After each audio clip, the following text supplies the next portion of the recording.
Welcome everybody on Webkin, YouTube, Twitch, Facebook, Rumble, and all other places that you watch the Don't Unfriend Me show. Welcome to the show.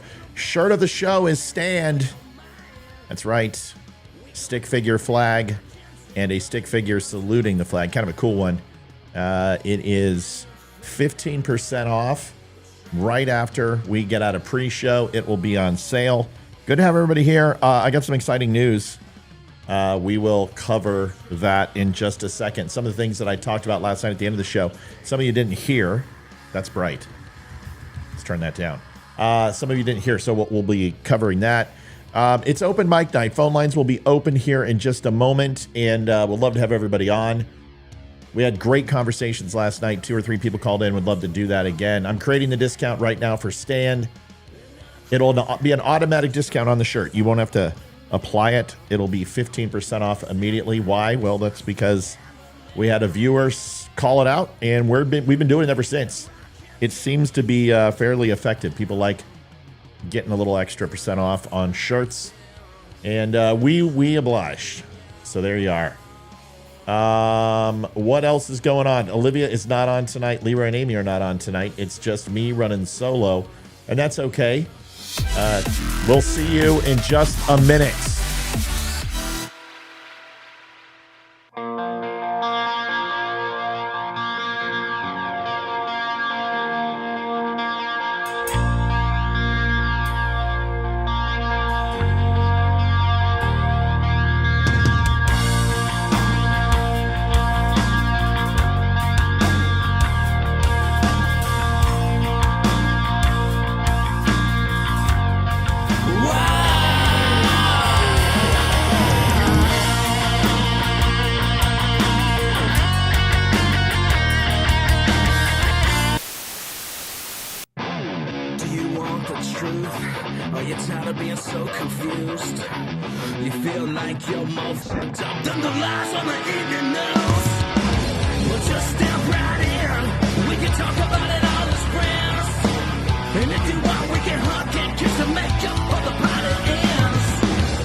Howdy y'all, this is Damani Felder.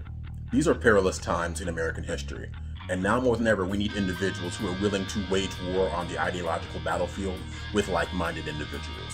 And I can think of no better place to start than my friends at the Don't Unfriend Me show. So thank you for being here, and enjoy the show.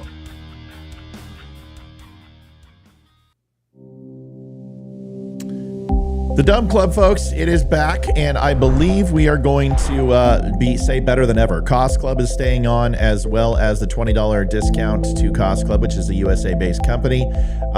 Things are kind of smoothing out with Spreely, and we're getting everything taken care of. Gift boxes will be going out a little bit later than we thought, but we've got a plan for that. Gold Club is official. We had a great, Amy and Leroy ran the call on Saturday.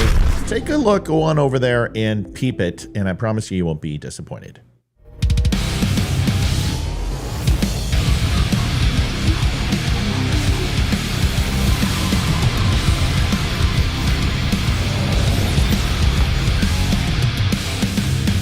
Step into a whim, kid.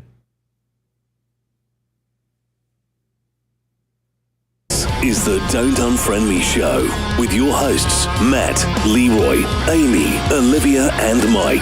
Geopolitics, military analysis and election coverage. Coming to you live on the Spreely.tv network and all major social media channels at The DUM Show.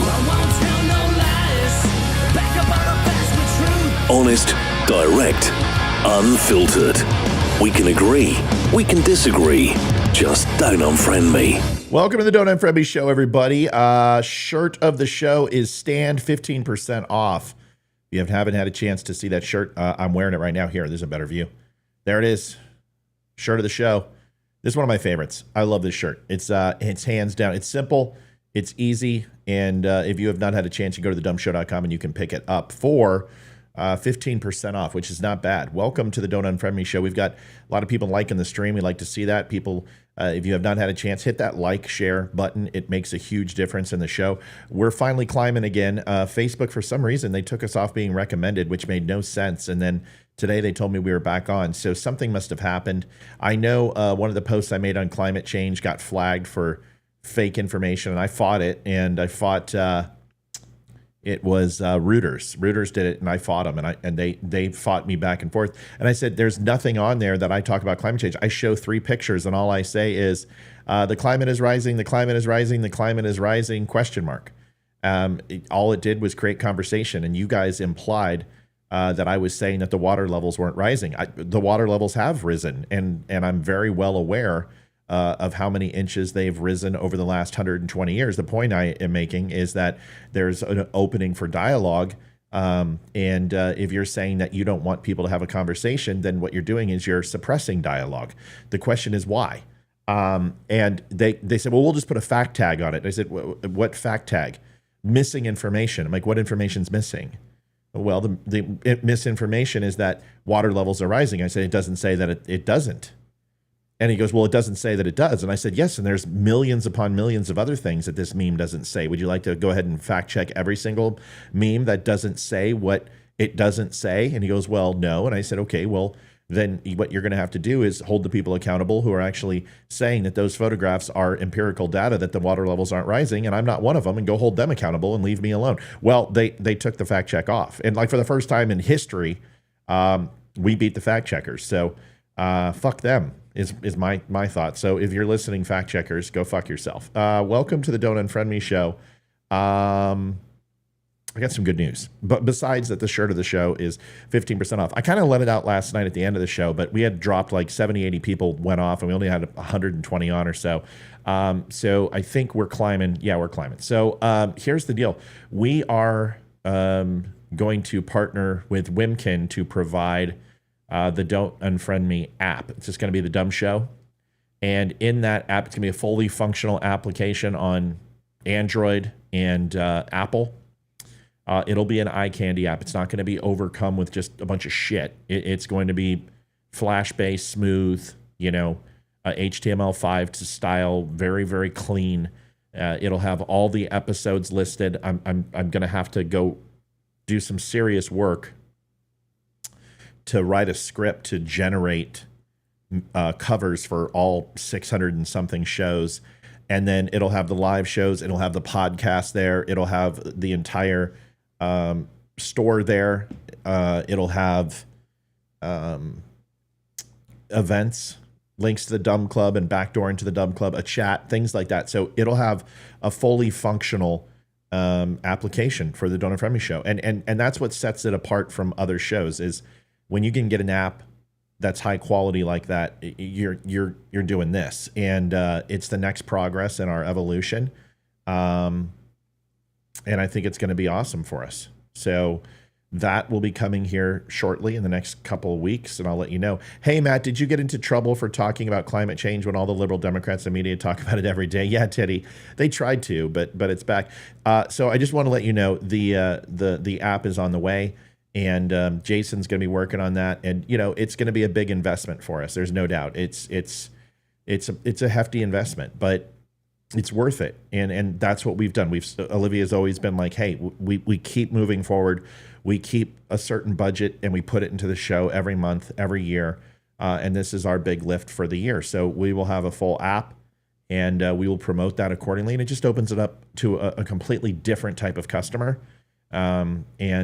Really, email is no longer the way to go. It's applications. The next thing is I just got these bad boys in. I'm so excited.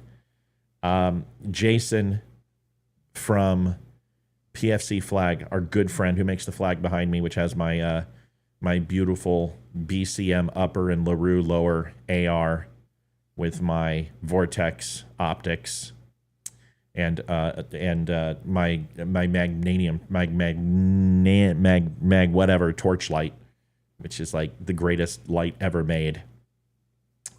He just got done finishing the Republic for Which It Stands boxes. And let's see if I can flip the camera here. There it is.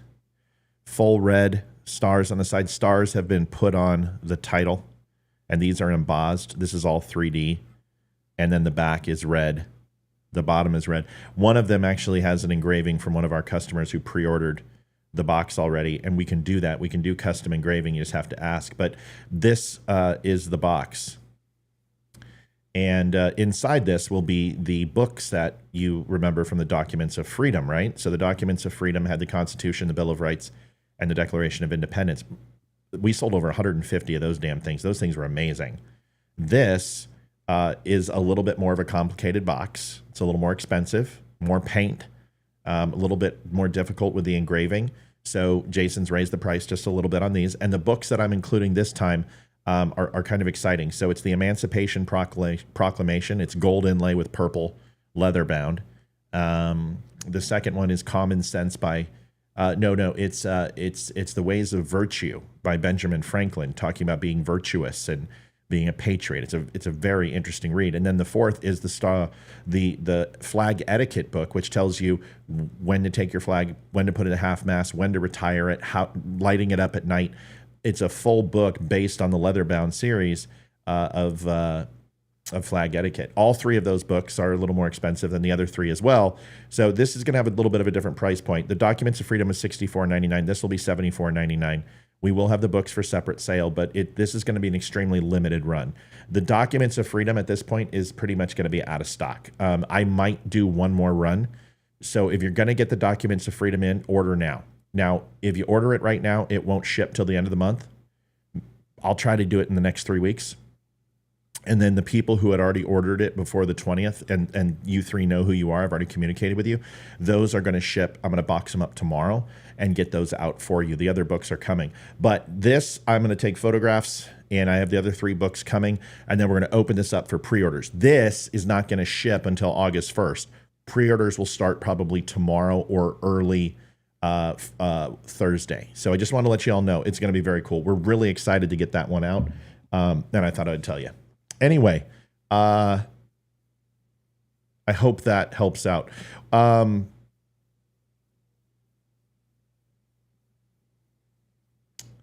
Can I get just the box, already have the Documents of Freedom? Todd says, yeah. What you want to do is just go to the site and you can order the Document of Freedom box. I have 5 left. Actually, I've got 2 left. So I can only do 2 more orders of the Documents of Freedom. I've got 3 boxes going out tomorrow, and then that means I have 2 left. And then I'm probably going to stop the Documents of Freedom for a while, and then focus on the Republic for Which It Stands. And we'll bring it back on a case-by-case basis. So I just wanted to let you all know I'm really excited about this one. This one's pretty cool. Okay, I hope that helps. I hope that answers some questions.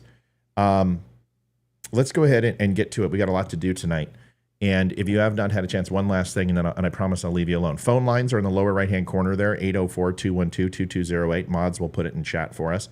Since Olivia's not here, if you would not mind, I'd appreciate it. If Mods wouldn't mind checking the stations too, checking to ensure that we're on Wimkin and Rumble, Facebook, etc., that would help me out tremendously.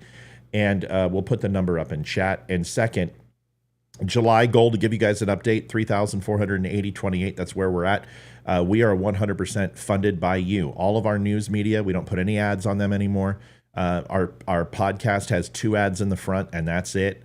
The show, you don't get any live show ads, and stream ads on our recorded show. We are 100% have become funded by the viewers, and we feel that that's the purest and most honest way to do it. So that way our intentions are always focused on you. For 3.5 years, we simply funded our show through Facebook ads and stuff, and we never asked for a penny from y'all. And we turned down donations. Now we're asking if you can help. This is what keeps the show moving forward. This is what gets us new, exciting information. And as we grow and as we get bigger, we can bring on teams and bring on staff and hopefully influence a little more. DUMnews.com, by the way, is 100% ad-free, so you can go there to get your daily news. Some good articles are up there now. All right. So thank you very much, Kristen. Here's where we're at. I want to open phone lines because I want to get people, thinking about what we can expect from this run of Kamala Harris. Now, the whole thing is this: Kamala Harris has already been kind of weighed and measured by the people of this country. And Kamala Harris was an abysmal failure.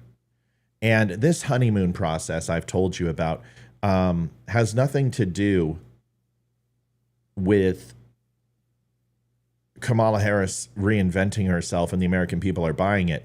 It has to do with this party's been dead for 3.5 years. And just realized Diablo's coming out with their expansion, and I'm still playing Elden Ring, and I don't know if I want to go back to Diablo. Anyway, thank you very much, Amy Elizabeth. It's Amy Stancombe. Anyway, good on Rumble. Thank you, guys. You guys are killing it. Thank y'all. Kamala has a rally tonight. Good on Rumble. Thank you, everybody. I appreciate you for checking. Yeah, the best damn fans in the world. So this isn't Kamala's exciting. It's that Joe Biden wasn't. And there are people who are in this election who have been watching for the last 3.5 years, worried that Donald Trump was going to run away with this. And this is very reminiscent of 2020, where if you looked at it, there was no way Joe Biden was going to beat Trump. I mean, we didn't even think Biden was going to be running, right? It was going to be Pete Buttigieg or Bernie Sanders is what it looked like. And of course, the Democrats do what they always do and cheat their own people out of representing the country. And they've even gone further this time by just not even having a primary and saying, screw it. We don't like the results. So we're just going to go ahead and put Kamala in. And what you have here is the people who've been watching for the last 3.5 years, which is not even remotely most of America. It's probably 10% of the electorate, because most people don't start watching until September, October, November. Right around September is when you start seeing people getting involved in the elections. Most people don't even give a shit. People are doing other things, whether it be watching the Olympics or trying to figure out if Israel is going to go ahead and bomb the shit out of Lebanon, which they did, and they're probably going to continue. All these things are pretty big. So politics in the U.S. don't necessarily take the fold, but they do in September. So this excitement that you see is the usual suspects. And this is the Twitterverse. This is the blue check marks, the blue anon, the media who are pushing this. But here's the thing. When I critiqued Donald Trump the other night about this race, it's not that Kamala is doing well. It's that Donald Trump is not reacting the way he should and reacting fast enough. Donald Trump needs, yes, we have storms too, Cherry. It's Cherry, not Sherry, right? Cherry? Or is it Sherry? Or is it Shari? Oh, Shari, you and I in Paris. That's the reason I don't sing. So I want people to understand is that when we look at this, Donald Trump needs to get his internet. They were taken aback. They may have joked of, we don't know who we're going to run against, but they truly did not believe Joe Biden was going to drop out. They spent millions, hundreds of millions of dollars on ads and ground game against Joe Biden, only to have that entire rug pulled out from underneath them. So not only did this help the Democrats, this hurt the Trump campaign. So now they're going to have to go ahead and kind of renegotiate what they want to do and how they're going to do it. So they need to get in, first of all, a social media campaign. This is what won him 2016. This is why he lost in 2020. He's got to get the social media campaign. The blue anon check marks are just kicking his ass right now. And he's got to do that better. But when he gets on that debate stage, and he's going to debate her, there's no doubt. He has to debate her because they have to debate him. And Kamala, her record doesn't bode well for her doing well in a debate. She gets very, very pissy. When she doesn't know something, she when she's myopic on her one singular level topic, she can't dig deeper than that, and she gets exposed. Kamala is not somebody you want debating and representing your party hinging upon that, because she sucks at it. But this is what Donald Trump needs to do, and she'll be exposed. America will remember why they don't like Kamala Harris and why they didn't give her one electoral vote. She dropped out before they even had a primary. So if I froze up on Facebook, it's not me. Facebook is looking fine. Our numbers are crushing right now. So if you would not mind, just back out of the app and come back in and you'll be okay. That's why it froze. Facebook, this is just to give you a little hint. Facebook allows a certain amount of people on it, and we've had the same amount of followers on it unless we have a real black swan event like the shooting or the Nashville bombing or whatever. They throttle my viewers, and what they'll do is that if you're watching something and they want you off, they'll just freeze your feed and lock up your signal, and then you leave and come back and leave and come back, and finally you're just like, fuck it, and you leave and you go somewhere else and see commercials somewhere else. This is Facebook's tactic. They will never promote me the way they need to. So if you do freeze up, just leave and come back, or go over to Wimkin where it doesn't freeze up ever, or Rumble. Those are great places. So this is what we need to do with Kamala, and this is what Trump needs to do in the debate. It's really simple. Is the moment that they go on stage, she needs to stick to policy. Don't get into the gutter with her, right? You don't need to be calling her stupid. You don't need to be calling her an idiot. A pea brain, a knuckle brain, a bird brain. You don't need to do that. Now, he's going to do those things no matter what, but you don't have to. Really, you should talk about policy. And then what you need to do is, as soon as you get her on stage and she starts talking about felonies or E. Jean Carroll or civil cases, all you have to do is say this. You know what? Kamala, you're absolutely right. And I'd be interested to see if he calls her Vice President Harris, but I don't think he will. I think it's like Kamala, whatever it is that's going to piss her off, is I completely agree with you. You impeached me twice. You made up stories about Russian collusion and a stolen election that didn't take place, even though you like to go ahead and question me when I am simply, as my right as an American and as a person who ran for president, has a right to question elections. You guys have been doing it since 2000. You tried to bankrupt me. You went back before I was even president and found charges. You did a $32 million Mueller investigation, and you went after people I had done business with 15 years ago because you couldn't find anything, but you had to go ahead and bring something up, so you did that. You made up P-tapes. You spied on my campaign. You put in spies in my campaign. You tried to bankrupt me. You tried to jail me, and someone tried to kill me.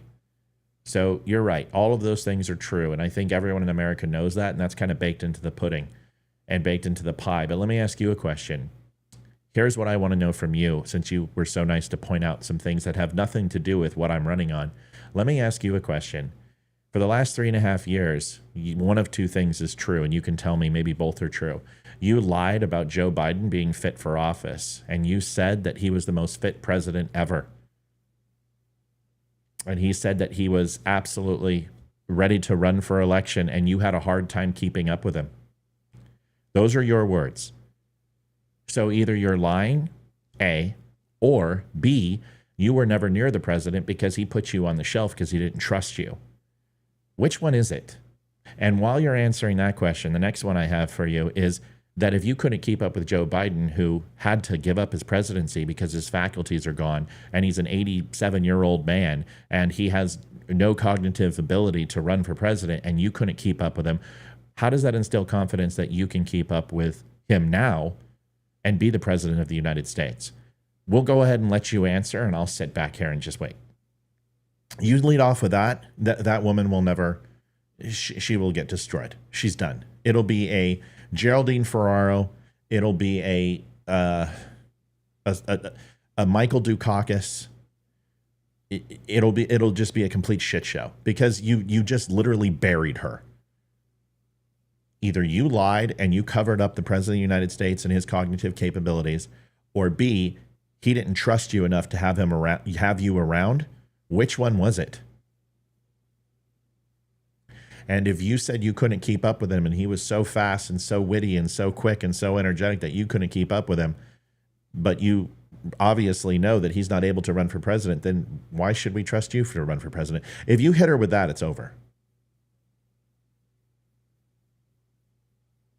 And that is what he needs to stick to. And that's all he needs to remind people of, is the fact that Kamala Harris lied to the American people for 3.5 years, got up on stage and said that it was Joe and Kamala.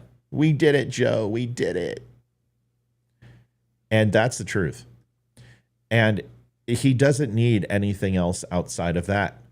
If he just focuses on that, she has no answer. Do not come. Do not come. I'm going to come.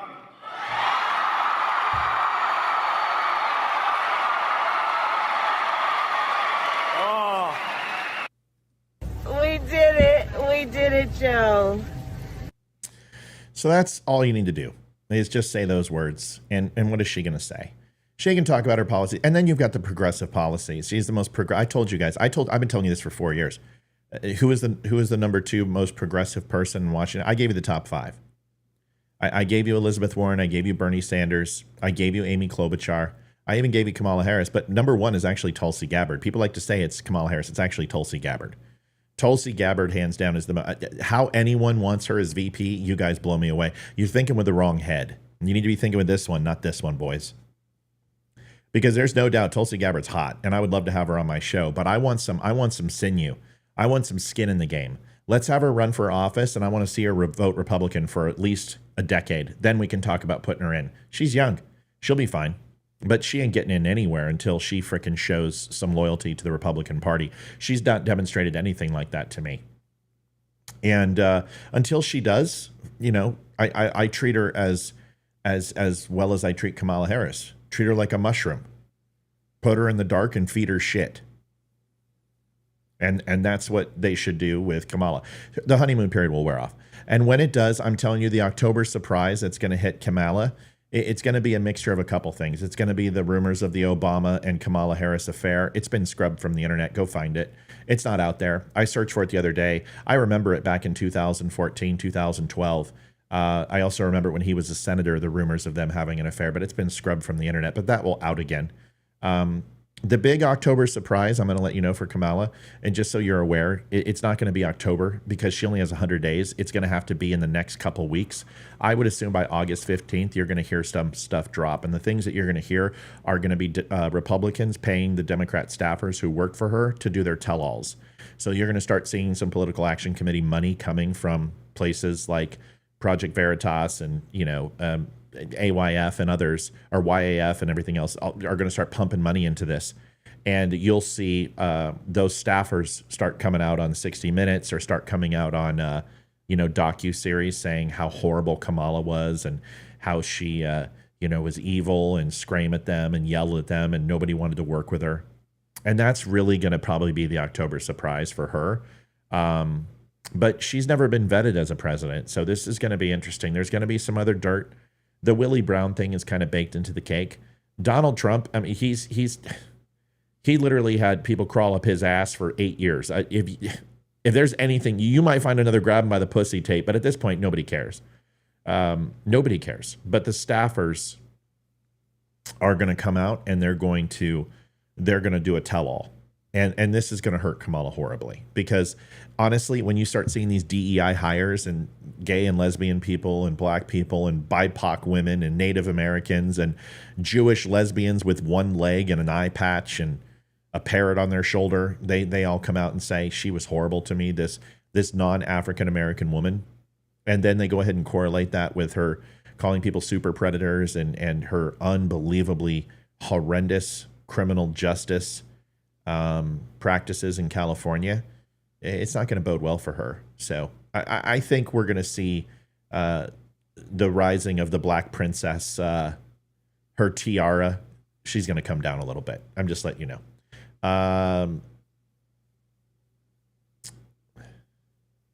Sometimes I wonder about something. Who pays for all these lawyers who go after Donald Trump? The state pays for that, or your tax money? Well, most of this is DOJ driven, right? So, and it's the states. And yes, that's exactly right. It's not states' attorneys because that's ultimately federal government.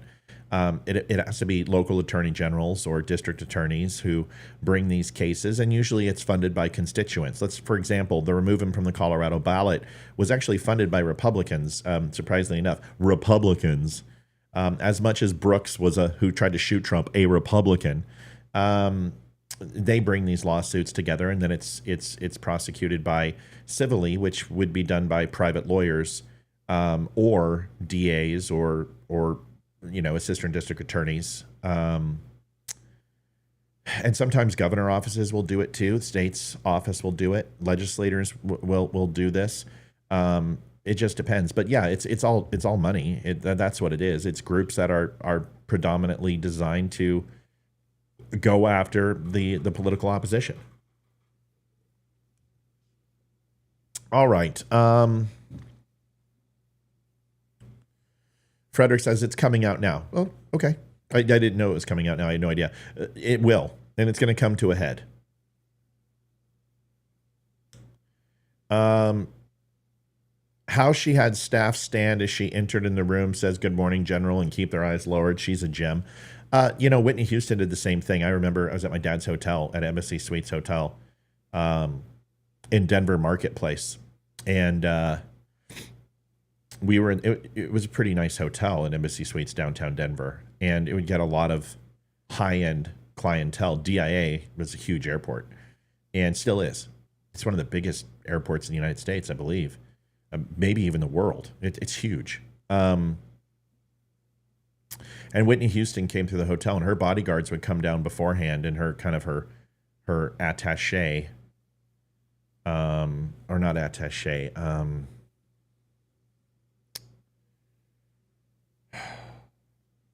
entourage would come down and hit the elevators and kind of stand north, south, east, west in a room she was coming in, and they would tell people to please turn around and not look at Miss Whitney Houston as she walked by. Don't look at her.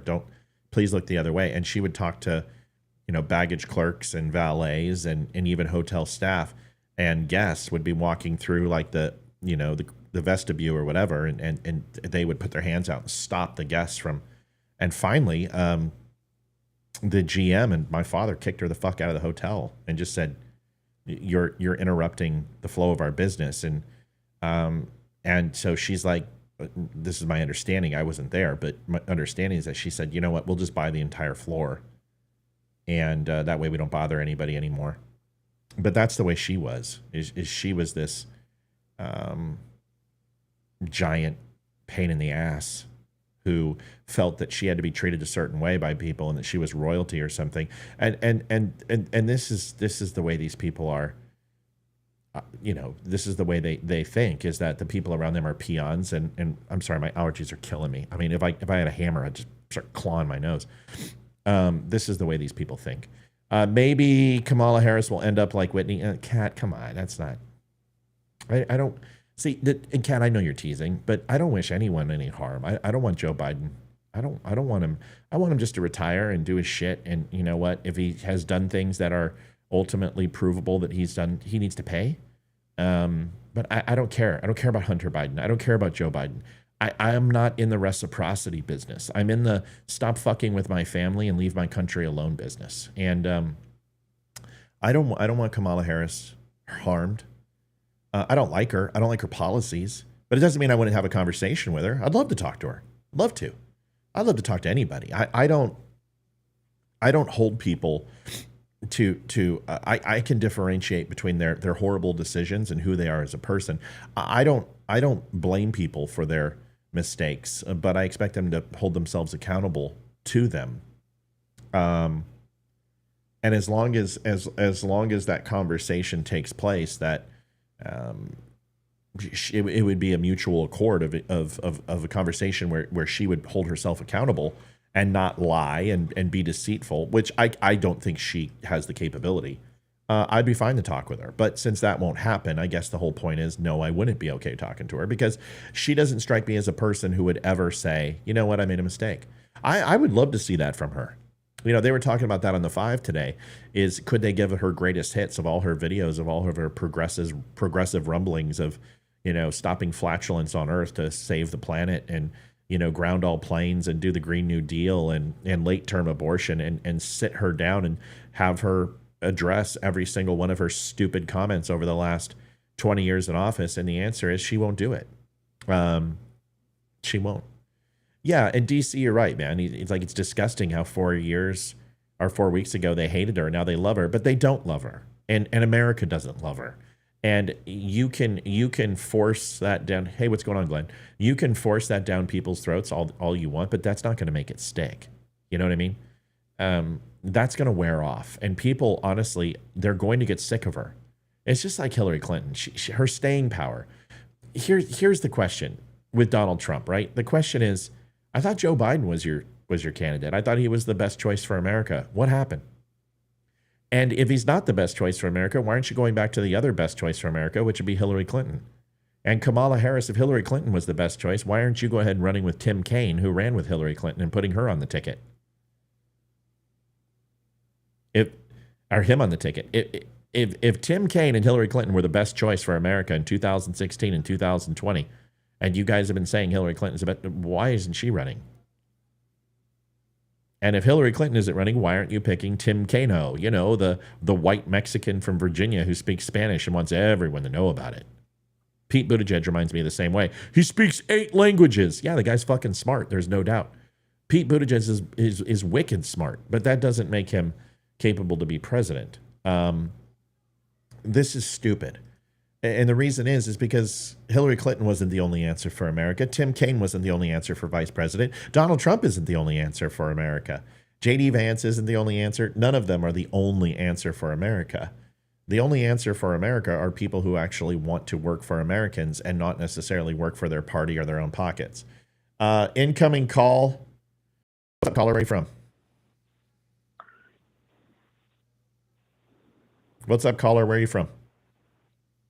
Canada. Okay, what's up, Mel? How you doing, kiddo? I'm good. I'm just going to switch the topic maybe a little bit. Okay. My concern is the NATO country or supposed NATO country of Turkey is now going to want to intervene in the Israel conflict. Yeah. I think that's more scary than what's going on right now. Yeah, well, Turkey always wants to get involved in things. You know this. Yeah. And Erdogan is a nut job, and we know this. And what are you going to get with that? Is Turkey always trying to be on the world stage? But Turkey doesn't make me nervous. I mean, yes, they're a threat. Yes, they're supposed to be a NATO country. Yes, we allowed them in NATO so we could keep nuclear missiles pointed at Russia. Am I worried about them? No. What I'm worried about, honestly, is getting involved with Lebanon. And if we get involved in Lebanon and we go ahead and go deep into Beirut and start attacking command and control in Lebanon, I think the United States will disavow Israel. And if that takes place, then you have World War III. Yeah, and that's my fear. That's my fear. And this administration will do that. And if they do that, then we will be in World War III. There is no doubt about it. Yeah. When I saw that, and I equate, as you and I both are on the kind of the same page with intel kind of things or whatever. But yeah, if this goes the way I'm thinking this is now going, this is not good. No, it's not. And our people always say, why do we have to stand with Israel? Well, we have to stand with Israel because it is our best interest in the Middle East. Because you have a choice. You can either join Muslims or you can join Jews.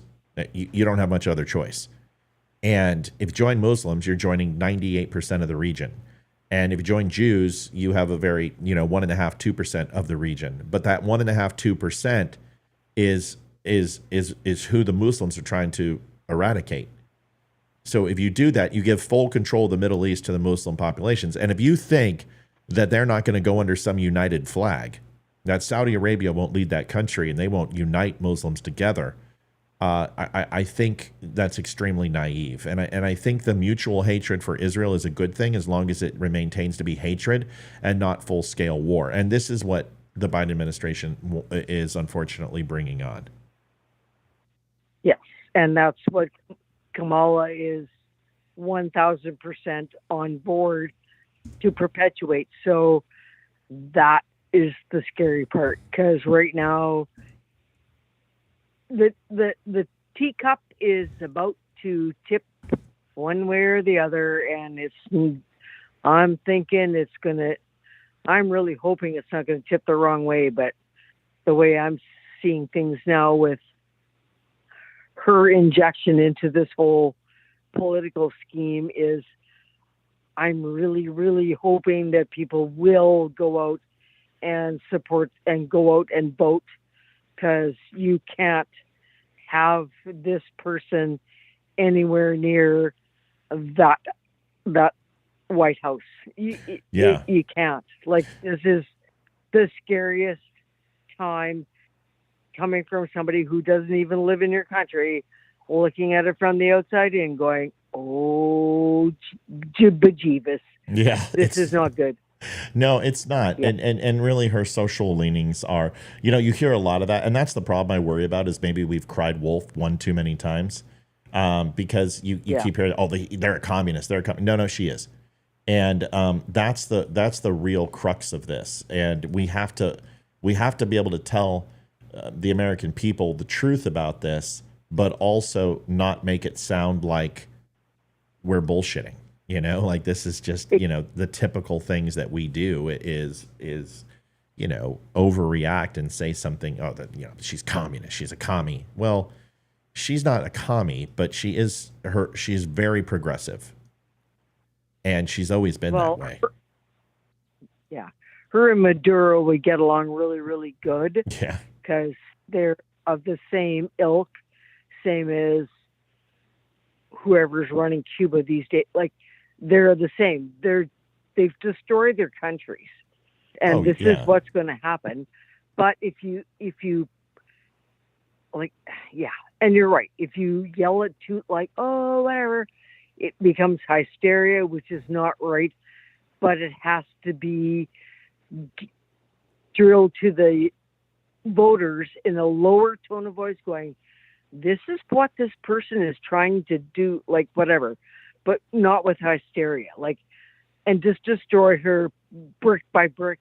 You only have less than 100 days to do this in, and she's going to kill herself anyways on the debate stage, and like we all know, the honeymoon stage is over, because the cackling thing is not, she's going to burn her own self. But right now there's other things to be worried about, and that suitcase with that whatever. Yeah. She's dangerous.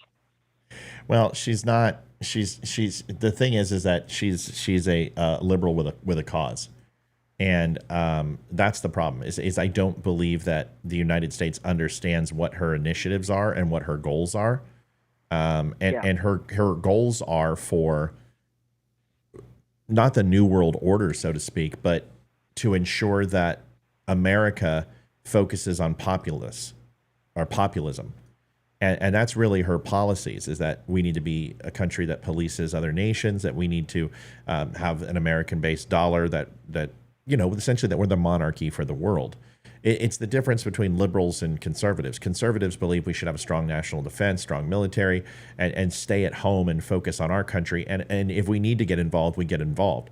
Her thoughts are we need to preemptively get involved to ensure that we bring the same morals and standards. It's very much like Manifest Destiny, where we went in through and just wiped out the entire western part of the United States and obliterated tribes and people there because in the name of Christianity, So it's very similar. And liberals have this philosophy that you either accept them and their ways and their beliefs, or you need to be cleansed of your heathenism or whatever it would be. So, 100.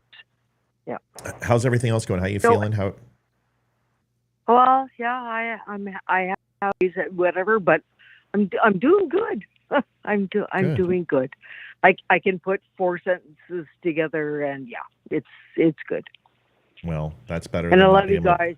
I love you guys, and yeah, I just wanted to bring up that point. Going, yeah, it's a scary time right now, and with what's going on with this Turkey doing whatever, and I'm like, yeah, and she has no None. world knowledge of anything other than San Francisco. So really, yeah, this is just a scary, scary time like right now. And I really feel for you guys in the States that have to deal and vote and hopefully succeed, because yeah, this is monumental. It is. I think this, all elections are important. And you hear people say that. And they're like, all elections, this is the most important election ever. And it always is. It's like saying, in the Stanley Cup is like, this is game 1. This is one of the most important games in the series. Okay, game 2, it's a must win. They're all must wins, right? But there's always game 7. So it's going to come to an end. This is game. Political game. Yeah. Is different. Right. Well, and that's the thing that we all need to understand is people believe that we're so star-spangled awesome that we're removed from revolution or removed from tyrannical rule. Listen, man, we're only 240 plus some odd years away from tyrannical government, and we see it happening all the time. And governments fall and topple. If people think the United States is so star-spangled awesome that we're impervious to complete governmental failure and breakdown, they just don't understand. Now, the one thing that we have going for us is that the entire world has a vested interest for the United States to continue because of financial investment into our country. But this is more important than Game 7. I think this isn't a Game 7. I think this is based upon the sport itself. And here's my philosophy, is that Game 7 is going to be played, and honestly, it doesn't matter who gets the cup. I think we should focus more on the attendance and the television ratings and the participation in this event, where if America does not get involved and they don't take a stand and they don't stop the Democrats from their unfettered access and unchallenged power, that we're going to lose our country. That is my concern. It's not the game itself, because this political power changes hands. This is, if the American people don't get involved now, we're fucked. All I can say is, look at Venezuela a few years back. They were on the fast track to becoming one of the top economic forces in the world with their economy, like whatever. And now look at them. Yeah. And that's what I'm looking at right now with this whole nightmare in the state, because you're only that close to doing exactly what the people in Venezuela, how that happened. Mm-hmm. Nobody will ever really know, but this Venezuela was on the fast track to be like Japan, Korea, they were economically, like, they're all going to be millionaires. Thank you, Kevin. My friend. No, we talked about this last night. We've talked about this on the show 100 times. You're right. Keep going. Thanks, Kevin. Yeah. So anyways, that was my point, and I won't hold you up, but thank you for listening to me again, and always take care, and I love you guys. Love you too. You're the best. Thanks, buddy. Bye. Also want to thank Glenn for picking up the Stan shirt in Heather Gray XL. Good to have you there. If anybody else wants to call in, I know someone else was trying, please do. Phone lines are open. That was Mel Lowe from Canada, one of our favorite people. She is somebody who we absolutely adore when she calls in. So if you want to call into the show, gonna run a couple of videos real quick, and then we'll turn it back on. Want to say thank you for the donations, folks. We are very appreciative. It helps keep us going. I want to show a couple of videos and just kind of put it into context with what we're talking about tonight in regards to, hey, Liv.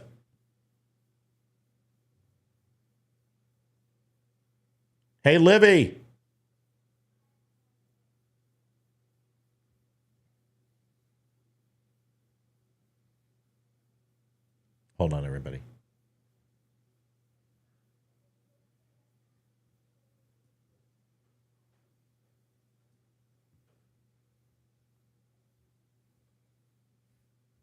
You're not going to be on camera.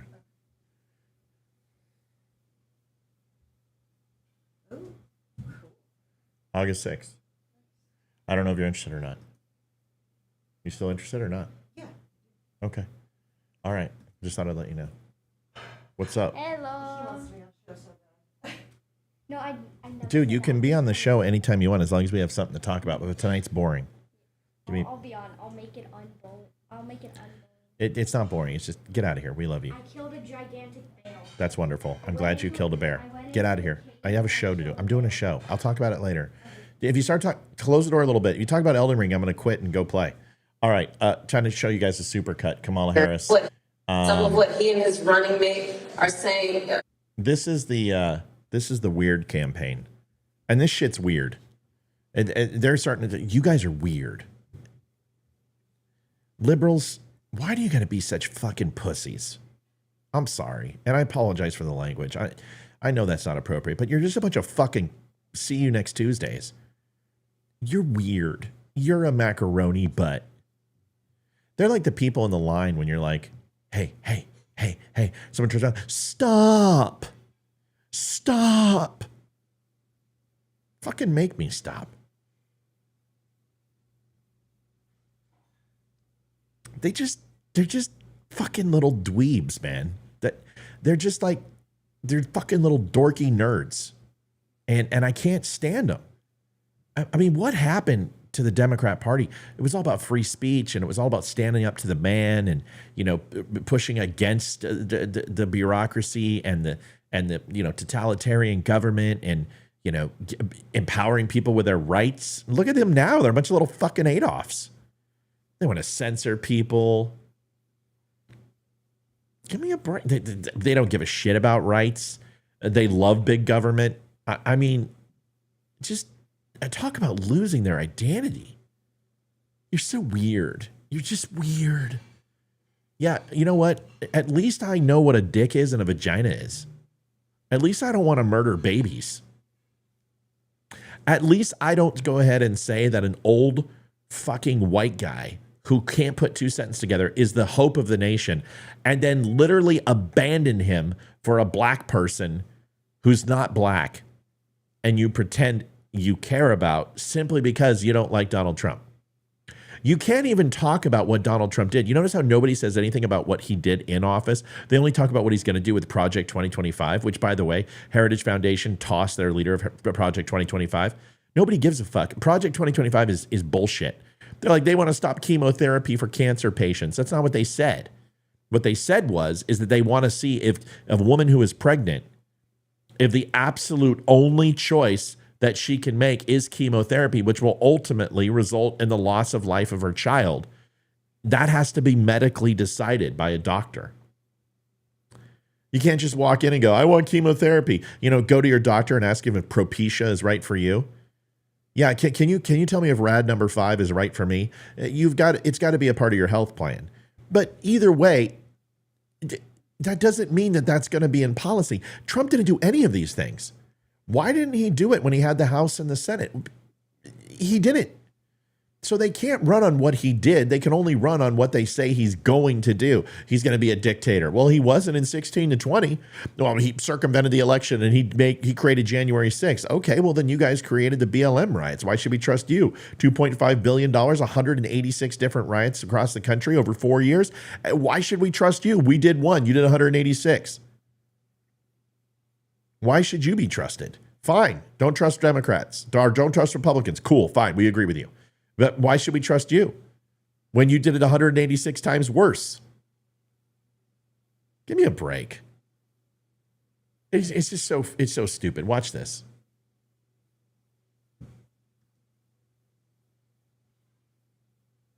Maybe. It's so weird. Republicans are weird. They're just weird. You guys called us deplorables. You called us maggots. You called us gun-toting, Bible-thumping, rednecks, homophobic, xenophobic, transphobic, and you think fucking weird is going to bother us? Fine, we're weird. You guys are a bunch of cunts, okay? I'm done being nice, man. I'm done curbing my. Listen, you've already got Graham Allen. Okay, he can go ahead. You got Justin Barclay. They'll preach to you and talk about God and be. I'm just going to be fucking honest. Even Joe Rogan doesn't spit it out like this. They're a bunch of cunts. Fine, we're weird. We're weird. Fine, we'll take it. But you've called us every name in the book. What did we say to you? We said, "Let's go, Brandon. Come on." We call you Democrats. Okay, that's stupid. It's lame. But you guys have been calling us names for fucking 8 years. You're weird. You're weird. You guys are weird. You guys are meanie noodle heads. Fucking just immature little bitches. I'm so sick of them. Some of what he and his running mate are saying, well, it's just plain weird. These guys are just weird. That's where they are. As weird and creepy as J.D. Vance. Super weird idea from J.D. Vance. Yeah, it's not. I mean, it's quite weird. They're just plain weird. Just plain weird. Just plain weird. That stuff is weird. They come across weird, and then they start being weird. Yeah, they're weird. Being a really weird. He's such a weirdo. Donald Trump and his weirdo running mate, they're weird. Deeply and profoundly weird. They are weird. These Republicans just being weird. It's just weird. It's really weird. Republican weirdness goes even deeper. He said a lot of things that are weird, a weird style that he brings, weird policies. Let's start with the weird thing, because it is a thing. Just plain weird. What was weird was talking about Diet Mountain Dew. Who drinks Diet Mountain Dew? You ever seen the guy laugh? That seems very weird to me that an adult can go through 6.5 years of being in the public eye. If he has laughed, it's at someone, not with someone. That is weird behavior. Weird and cultish. These are weird people on the other side. He kind of doubled down on his weird ideas. I think weird is probably generous. Simply weird. These guys are just plain weird. Vance as weird? You know, as the campaign said, weird. It really is just plain weird. J.D. Vance, plain weird. I mean, I don't know how else you could read it. Weird. It is kind of weird. We're not afraid of weird people. The other side, they're just weird. Why are you being so weird? Vance has done something more extreme, more weird. No matter what kind of weird stuff they keep saying. Trump and Vance are just weird, in addition to being dangerous to democracy. That's the weird part. That's my new shirt. I'll have it out tomorrow. We're weird, but you're cunts. That's the most engaging. Whom he addressed as my beautiful Christians, which was super weird. Weird tech bro, J.D. Vance. He's a weird guy. J.D. Vance, uneasy and sort of weird. Frankly, for lack of a better word, that he's weird. Sarcastic remarks that aren't even funny, and he kind of shows that he can really deliver a one-liner. So, Sam, weird is the word here. Dude, if that doesn't frickin' spell it out for you, who these people are, nothing will. I can't help you. If you're a liberal and you're like, yeah, that's coincidence. They all pick the same word because it's true.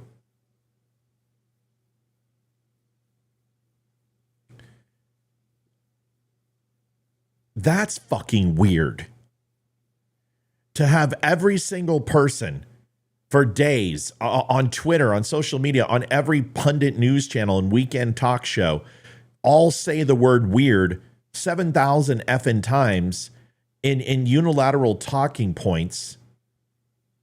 That's fucking weird. Isn't that weird?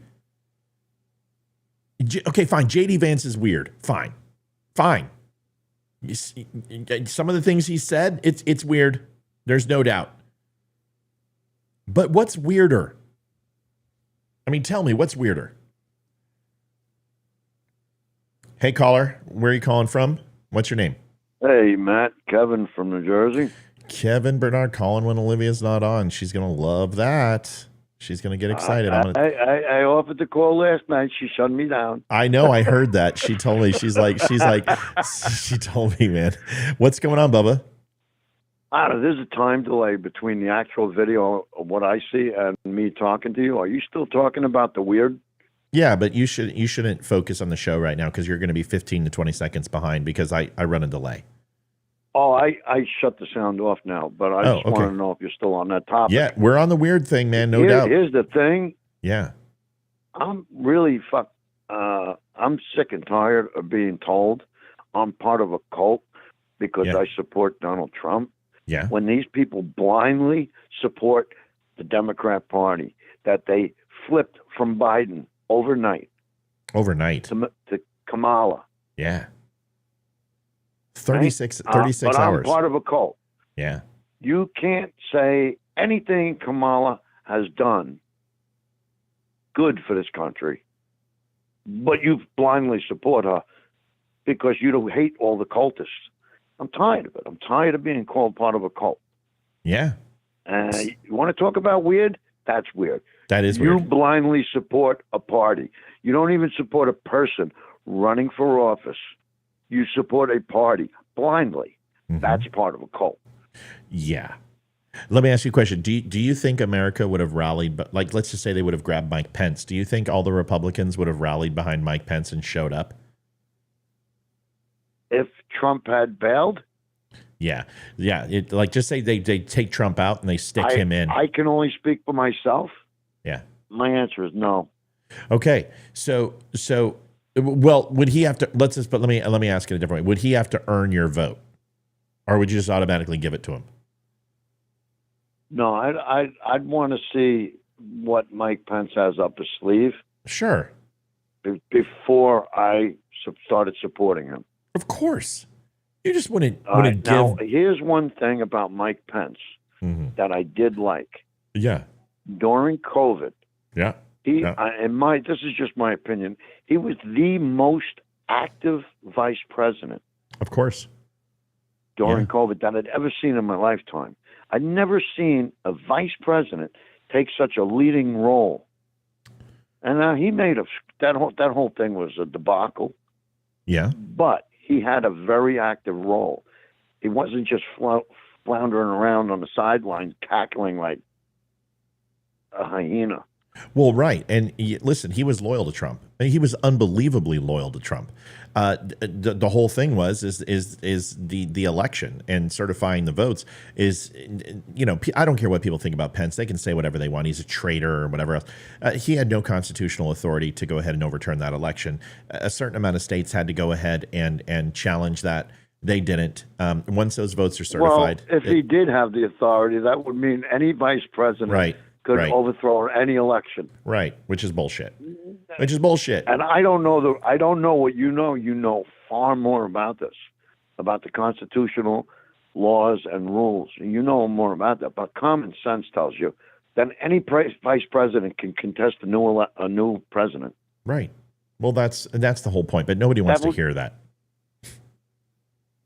Right. Now, here's the question. Yeah. Who told Trump he could do that? Well, that it's his lawyers. And that's the whole thing is like everyone was like, oh, the Kraken and, Manafort and freaking, who's the douche plow who had the talk show, the War Room? Steve Bannon. All these people did it. Bannon, yes. Yeah, dude, Lindsay, not Lindsay. Who was the lawyer, the Kraken? What was her face? It doesn't matter. All those people. Oh, I know who you're talking about. Yeah. I know. Oh, God, I got the old man brain. I'll think of it when I'm taking a shower tomorrow. Yeah, don't think about me. No, I'm talking Sydney about, fucking Powell. Sydney fucking Powell. Powell, thank you. who rolled over on Trump. I mean, all of them did. Giuliani did. They're all douchebags. The caller is Kevin. I'm trying to find my caller button. I just made one for Mel, and I can't find it. Hold on a second. Let me try. Just wait right there. This might be some music. Look on the hold on a second. Hold on. This is the Don't Unfriend Me Show with your hosts Matt, Leroy, Amy, Olivia, and Mike. Sorry, it was in my other scene. So and that's my back end scene. Hold on. Now I'll just put it on. There we go. All right. So Kev, what are your thoughts on this? With this honeymoon period with Kamala, do you think this stands? Basically, I think Trump should debate her. I think he would shred her. Yeah. On her standing as vice president, he would shred her. Yeah. I think that's fair. I think that's fair. Go ahead. I think it would look worse than what happened with Biden. Oh yeah, because this woman is supposed to be mentally competent. Most Republicans know Biden was not competent. Right. Well, and then now this girl is supposed to be competent, and she gets shredded. Come on. Well, she's going to get shredded because she doesn't know anything. I mean, and that's truly it. I mean, let's look on her. She had the border completely. They're trying to change that narrative and saying that she had no responsibility. She wasn't the border czar, which is complete bullshit. They're going to try to push her across the finish line with the media, essentially just running cover for her. The question is, do you think that that's going to stand? Because I don't think the Republicans are going to let it stand. I really don't. I don't think they're going to allow it. A lot of people, I believe there are a lot of people, and when I say a lot, I'm talking high 30, maybe 40% of the people that still believe what they hear on their television. That's my thought. True. I agree with you. I think most people get their news from the TV or Comedy Central, but they don't like her. They've never liked her. No, they didn't. And everyone's like, well, Trump didn't get a bump. Well, the reason why Trump didn't get a bump is Dinesh. Remember Dinesh D'Souza? Yeah, I remember Dinesh D'Souza very well. Remember when Trump was running against Hillary? Yes. And Dinesh D'Souza said, I've known the media is crooked, but I've never seen the media work this hard to get a crooked hag across the finish line. Well, it was a classic line. Well, she certainly is. I mean, Hillary Clinton, they ran cover for her, but this is different. I mean, they are literally trying to sell Kamala as the Great White Hope, and she's nothing. She's done nothing. She didn't do anything in Congress. She was a vile person. She destroyed California. Good. Look at Oakland. Look at Oakland, California, and San Francisco, literally ready to bankrupt. Both of those towns, they can't even keep a fucking baseball team afloat. And they are just absolutely in the toilet. Tourism is down. Overall illegal immigrants are up. You're talking about almost a sovereign country inside the United States that has a GNP that is like top 5 in the world, and it can't stay afloat. There's something that has to tell you that it's the policies. Yeah. Well, you think America would wake up? They have a lot of power. Democrats have a lot of power in highly populated areas. Well, they always do. New York City. Yeah. New York City, California. Yep. It seems like they have these strongholds in the highest populated areas. Well, you want to know why? I don't quite get it. Well, sure you get it. You know why? It's because they keep minorities down and they keep them on government subsidies and they force them to continue to live on the tit of the government. I mean, that's why, dude. I mean, do you really think that Democrats care in any way, shape, or form about their constituents when they've allowed them for the last 75 years to live in poverty? Do you think they give a shit about them at all? What about this? What about the Black Caucus? The Black Caucus in Washington. Do you know how many times whenever there's a black issue or a black shooting, the Black Caucus is pushed to the forefront? But do you ever see the Black Caucus standing shoulder to shoulder with any of the Democrat leaders? No, they're all fucking white. When Hakeem Jeffries goes out and starts talking to the press, do you see the Black Caucus standing behind him? No, it's a bunch of fucking white people. It's Nancy Pelosi and Chuck Schumer and Nadler and all of these people. They don't bring out AOC unless there's a minority issue or she's going to fake her getting arrested and handcuffed by the Capitol Police. They don't care about minorities until it gets them votes. And anyone who says that they do just simply hasn't been paying attention to the Democrat Party. I've said this before on the show. Yeah. I don't know if I questioned you in chat or I said it on a phone call. And it's understandable that the minorities want to take the easy way out. They want the free money. Okay, and they're content. They're content getting. I don't think they're content, Kevin. I don't understand. Go ahead, finish your thought. Is the Jewish population? Well, I don't. That's a whole other conversation. I can't wrap my head around. Let's table the Jews and let's talk about minorities. I don't think the minorities are content with their station in life. I think minorities want out of the hood. They want out of the projects. They want out of this situation. The problem is there's no way out. When you literally, your best choice is no way out. Right. It's either work for Taco Bell or McDonald's or one of the off freeway exits. Sell drugs. Or sell drugs or or live off the government. So I don't agree that minorities are content. I think that they are there is a horrible lack of option and choice. that keep the Democrats in power, and Democrats have no desire to help them. Because, listen, the Great Society, LBJ said it best, man. Once we give these N-words a little taste of government, they'll vote Democrat the rest of their lives. Democrats for the rest of their lives. They'll never leave, and that hasn't changed. Civil rights wasn't designed to make people free. Civil rights was to get people to believe that Democrats were on their side. Because it wasn't an initiative that the Democrats got through. 13 states that were the Southern Dixiecrats voted against civil rights. And so it wasn't, this is very reminiscent of the Mason-Dixon line. Pretty much everyone south of the Mason-Dixon or Democrat states didn't vote for civil rights. This is nothing new. Democrats have been doing this shit for 240 years, is keeping black people down. 400 years. Let's not pretend just because they named it the Democratic Party, it doesn't mean it's changed. It's been the same. It's always been the same. So let's talk about Jews. There are also a lot of black people that they're like, I would never vote for a Republican. They're devout Democrats. And sadly, my best friend passed a few years back, was one of them. Yeah. He was just a sworn, you're talking to a lifelong Democrat. Huh? Yeah, that's the problem. There are, there's that faction that will never vote for a Republican. Well, and that's what needs to. Well, I'm not here to go ahead and defend everybody who is a minority and say, well, they're doing it because of good intent and all this.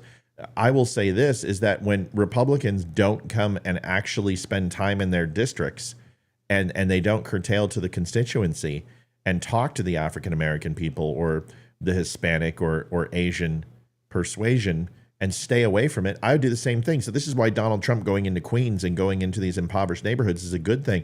This is great for him to go back to Butler. I mean, man, you literally on Fox had like SEALs talking about Donald Trump, how conflict battled SEALs are like, dude, this guy's got balls bigger than brass. We've seen team guys who don't react that well to being shot at, guys that hunker down and hide.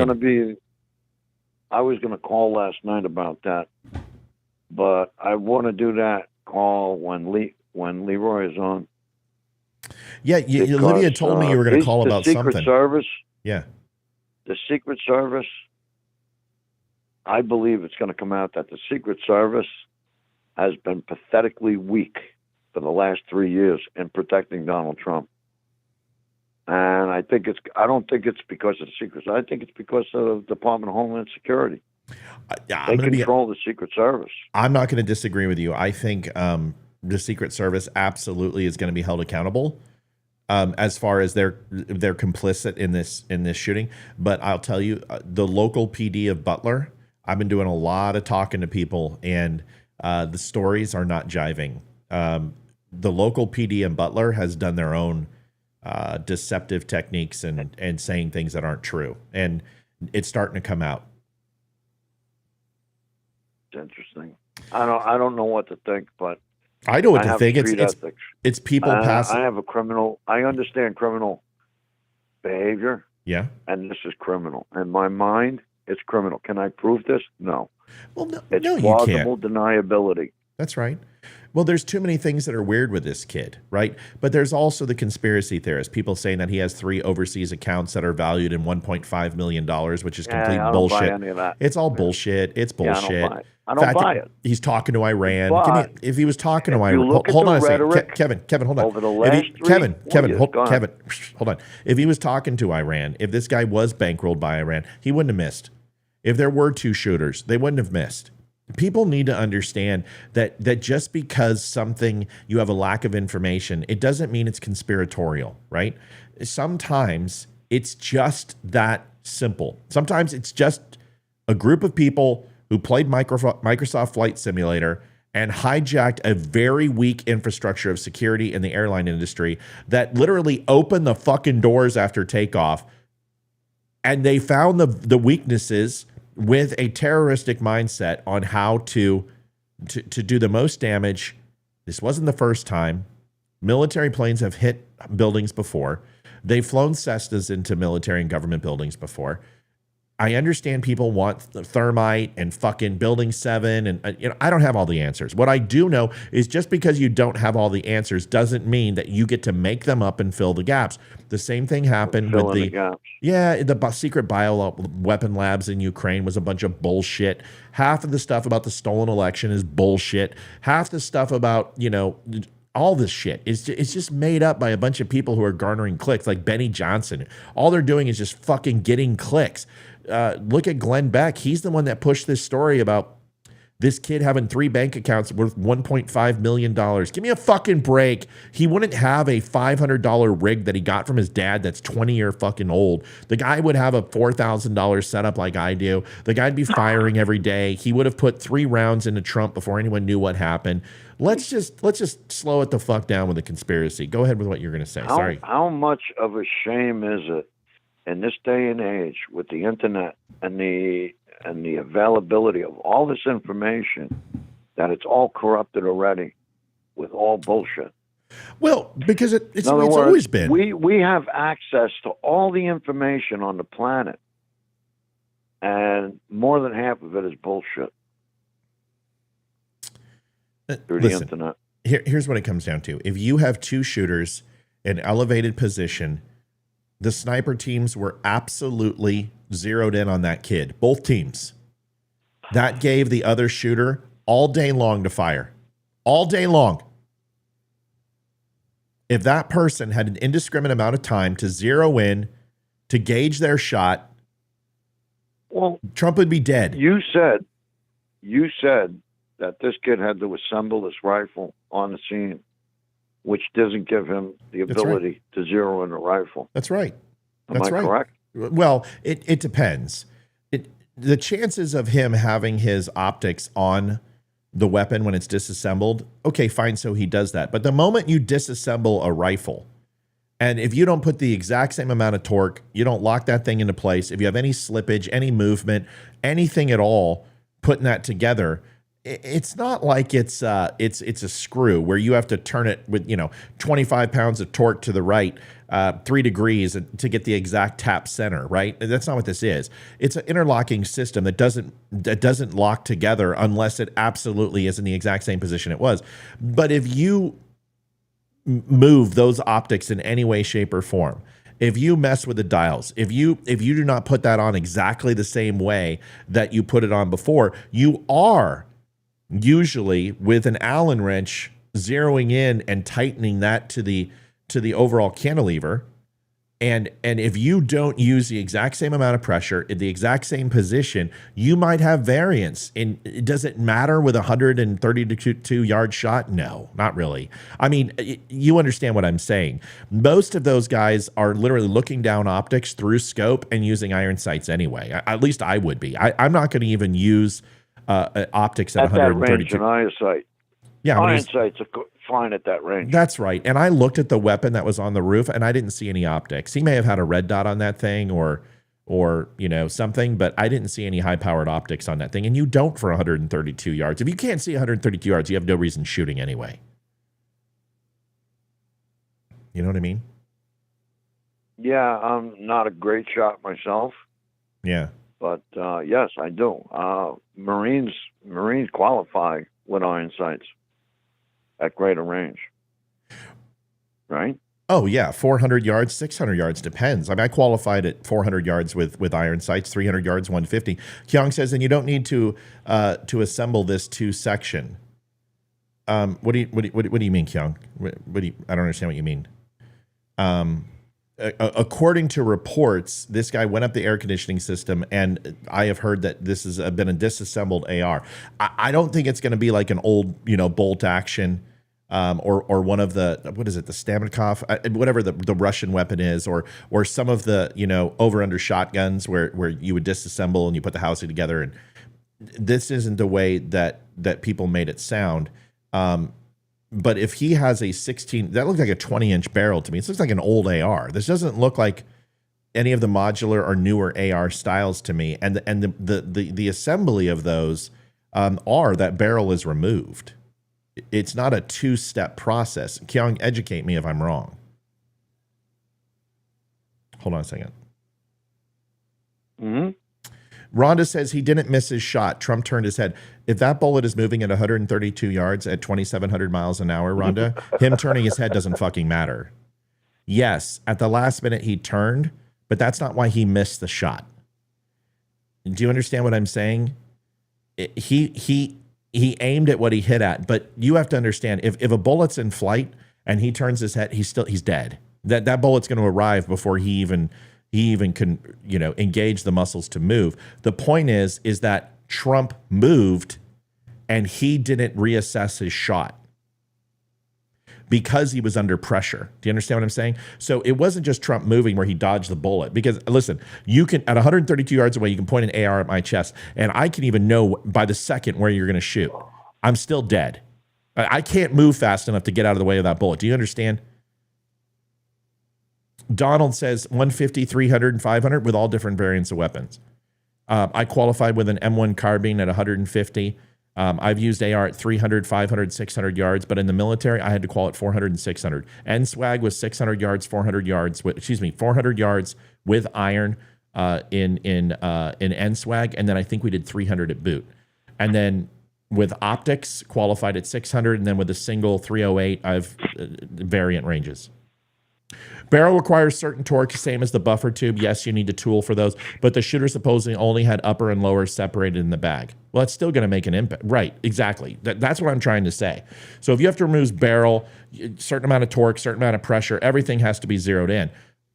But if you're trying to say that he just had disassembled the upper and the lower, how did he fit a 20-inch fucking barrel in his bag? Because I can disassemble my upper and lower, but barrel's still going to be... Help me understand that.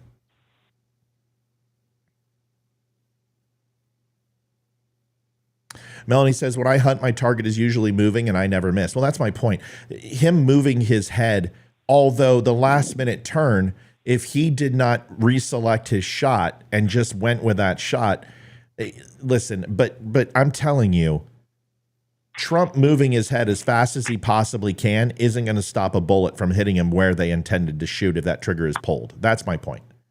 Marines, 200 yards, 300 yards, 500 yards, iron sights. Yeah. So variant degrees. Everybody's different. Honestly, Navy now, they don't even go outside. They shoot down 150 feet fucking shooting lane, and they shoot at paper targets standing. That's what they do now. The Navy is fucking a joke. When we were in, it was a little bit better. Matt, I understand you can't see. I was talking to someone else. Okay, Rhonda, thank you.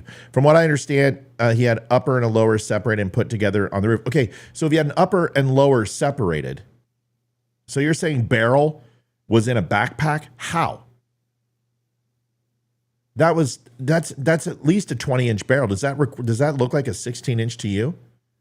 If it had a folding stock, it would be easy to hide in a backpack. Not easy to hide in a backpack, even with a folding stock.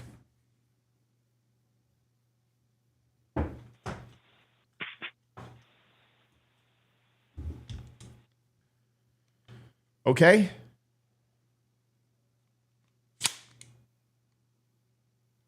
Let me know how that works out. Hey, Hayden, Ethan. Hold on, so we're going to do a little test. Have you ever seen this? Have I shown this to you? Grab me a backpack. Backpack. Hey, Kev, have you ever seen this rifle? I'm watching the video out of time. Oh, yeah. It'll be there in a second. What I'm seeing right now is you're holding a gun up with the butt retracted. I'm not holding a gun, and it's not a butt. It's a rifle. It's not a gun, you fucking... It's a rifle, but... I'm just giving you shit. It's a stock. It's on a butt. Grab me your backpack. That's an AR? Yeah, it's an AR. It's a LaRue lower and BCM upper. Okay.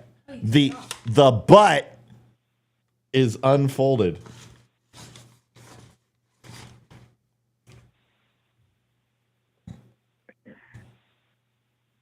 Okay?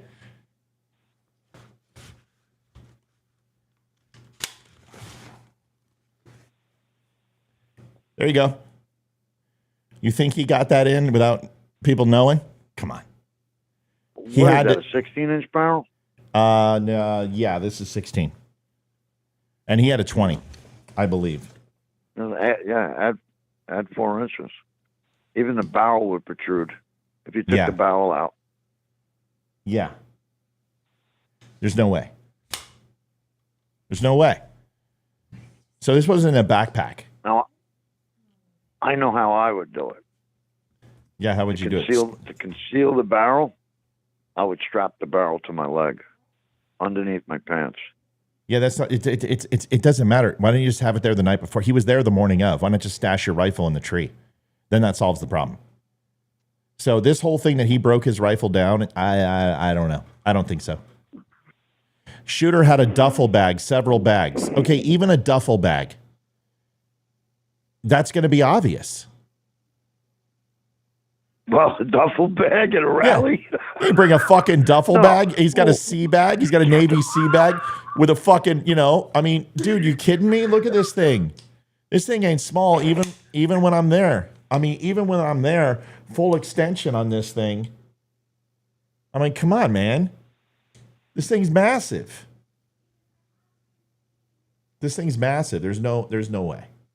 I don't know, man. Something seems rotten. Something is seriously wrong with this picture. I don't know, man. It's weird to me.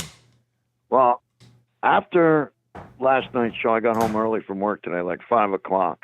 Yeah. And I caught an episode of Dan Bongino. And basically, Dan Bongino is saying that the PD said they had no contact with the Secret Service until after the shooting. Well, hold on a second. Here's the thing. So he carried a whole fucking ladder. That's what the PD is saying. Time out. Hold on. The ladder was there the morning of. He didn't bring the ladder in. He didn't use the ladder. He went on the air conditioning equipment, according to Secret Service now. I'm telling you, the rifle he had was not 16. I looked at that thing. It looked like he was iron sights. He did not have optics on that thing. And it was 20-inch. Very, very, I don't know, man. He had a short forearm that made barrel look longer than it was. I don't care about him. I'm just looking at the blurred out image and the rifle on the roof. So he had to drop the upper and lower receiver pins. Sorry, I'm talking to everybody. Hold on. Matt, pictures I saw looked like a 16-inch barrel. I don't know about that. Hold on a second. Rifle, roof, Brooks. Let's try to find a picture.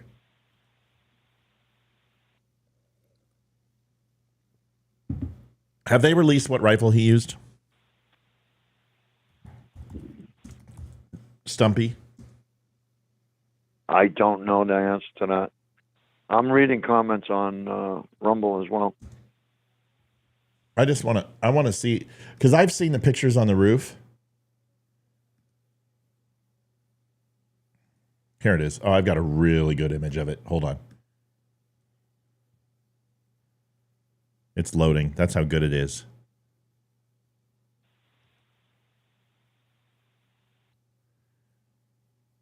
Okay, there's shooter, right? There's rifle. Here, I'm gonna do it here.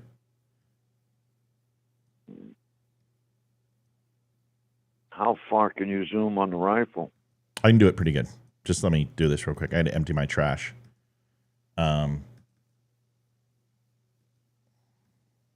I can zoom in like crazy here in a second. And I can even get you measurements of him. Oh yeah, there's no fucking way it's a 16. There's no fucking way. There's no way. Watch this. There's no way. No. Merry Christmas. Let me get zoomed in.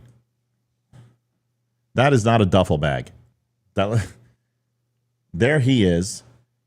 There he is. So you're telling me from the bottom of his shoe to the top of basically his hip bone is what, 30 some odd inches? No, there's no way. There's no way. Mine fits in a golf bag.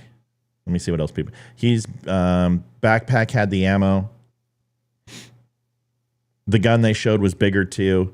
The rifle may have been planted on the roof prior to the event. No bag was found at the scene. Well, there is a bag because the bag's right here. There has to be a bag found at the scene because I can see it right here. There's the bag. Bag's right there. And that's not a duffel bag. That's a backpack. That's not a duffel bag.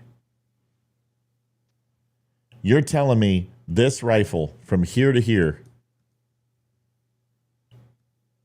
that's not a 20-inch barrel? It's almost a third of the rifle's length. And I don't know if there's optics on there. There might be forward optics right here. Like he might have a little ACOG on that thing. Maybe. It's possible. But to me... Can I ask a question? Yeah, ask a question. And I can get even bigger. I mean, I could... Why is the rifle so far from the body? Well, probably when they went up there, they went ahead and moved it.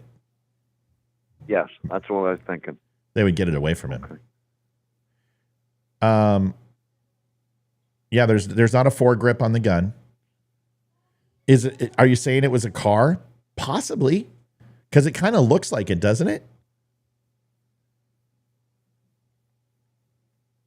Help me understand. I just put my 16-inch AR-15 in my son's school backpack, upper assembly at angle and lower assembly. Give me a photograph. Show me that. Show me that. I want to see you fit an AR-15, 16-inch barrel into your son's school. I just showed you that you can't do it. How? How? Kyung, show me. I don't know. Matt, I'll take a picture with a short forearm and a 16-inch barrel for comparison. Yeah, but my point is, do you believe that, okay, even if it's a 16-inch barrel, do you believe that that can fit into a backpack, standard school backpack, even with a collapsible stock? Okay, sounds legit, but they don't know if it would fit in the knapsack duffel bag. It's a 20-inch barrel. It looks like a 20-inch barrel to me, man. It looks, Matt, I promise that looks like a 16-inch barrel to me. Okay, Tommy, I trust you. I trust you. No, it's hard to tell with the stock because I've seen solid stocks like that before, and I just think that's a granulation of the picture. Off subject, do you happen to serve with a friend of mine, Dan Medina? I don't know. Let's talk about that in a second. A Holosun AEMS? Holosun? What does he get it off Amazon? Hold on, we're having a good talk here. This is interesting.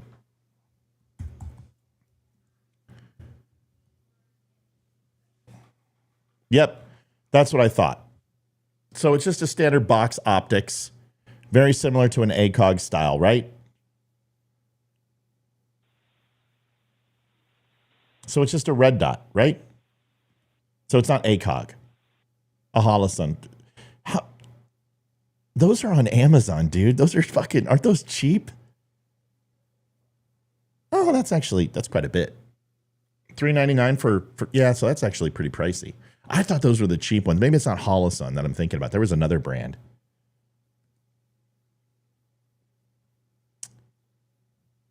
I don't think that's a 16-inch barrel. So you're telling me this is what we're looking at right here?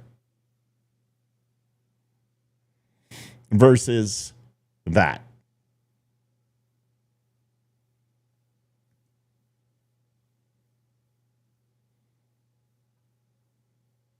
What length barrel is that? That looks like the first one. Yeah, I don't know what this one is. Here, let's just look at it. Oh, got a coding error. No, that's longer. Yeah.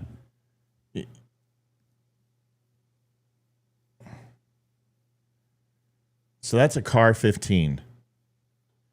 No, I don't believe so. Hold on. Is it top right? No, yeah. Yeah, I'm going to pop one up right now. That's what I think he's rocking. Right there. Or something similar. This is what I think he's rocking. And of course, might be very, very different, but something to that effect. Right there. And that's a 20-inch barrel. That is, okay. Yeah, and here is the picture here.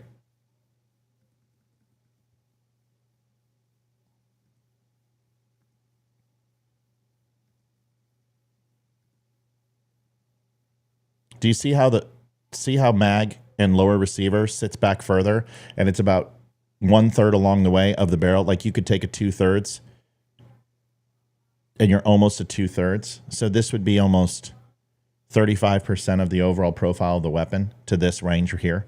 You can almost fit from here to here. You can fit 1.5. Take a look how far this sits back, this lower receiver and mag. Look at that barrel. I don't think that's a 16-inch barrel. Unless I'm just completely... Okay, but Kelly said you have to separate the lower and the upper. That maybe, but not if it's a 20-inch. I don't think you're going to fit a 20-inch in a high school back. That's my point. A 16, yes, I believe you can do that. I don't know about a 20. Can you go back to the backpack on the roof? Sure.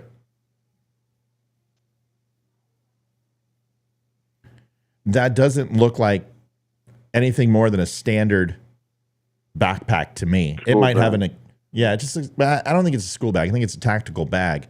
But I just think it's a double strap, probably with a waist cinch. I don't think it's an oversized bag. Now, if it's a 16, he can disassemble upper and lower and fit the 16 in for sure. It's going to be close. But you ain't going to fit a 20, and you're not going to tell me.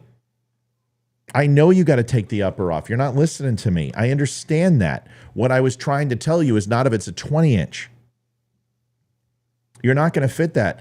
CAR is just a Colt Armalite rifle. It's an AR built by Colt. Yeah, but that's not what I was comparing it to. Someone said that. No, Holosun are really good. Yeah, and Holosun is not the one I'm thinking of. There's another version on Amazon that's like a fucking $49 optic, and it's a piece of shit. But I don't use Holosun. I use Vortex for everything, so I don't know anything about Holosun.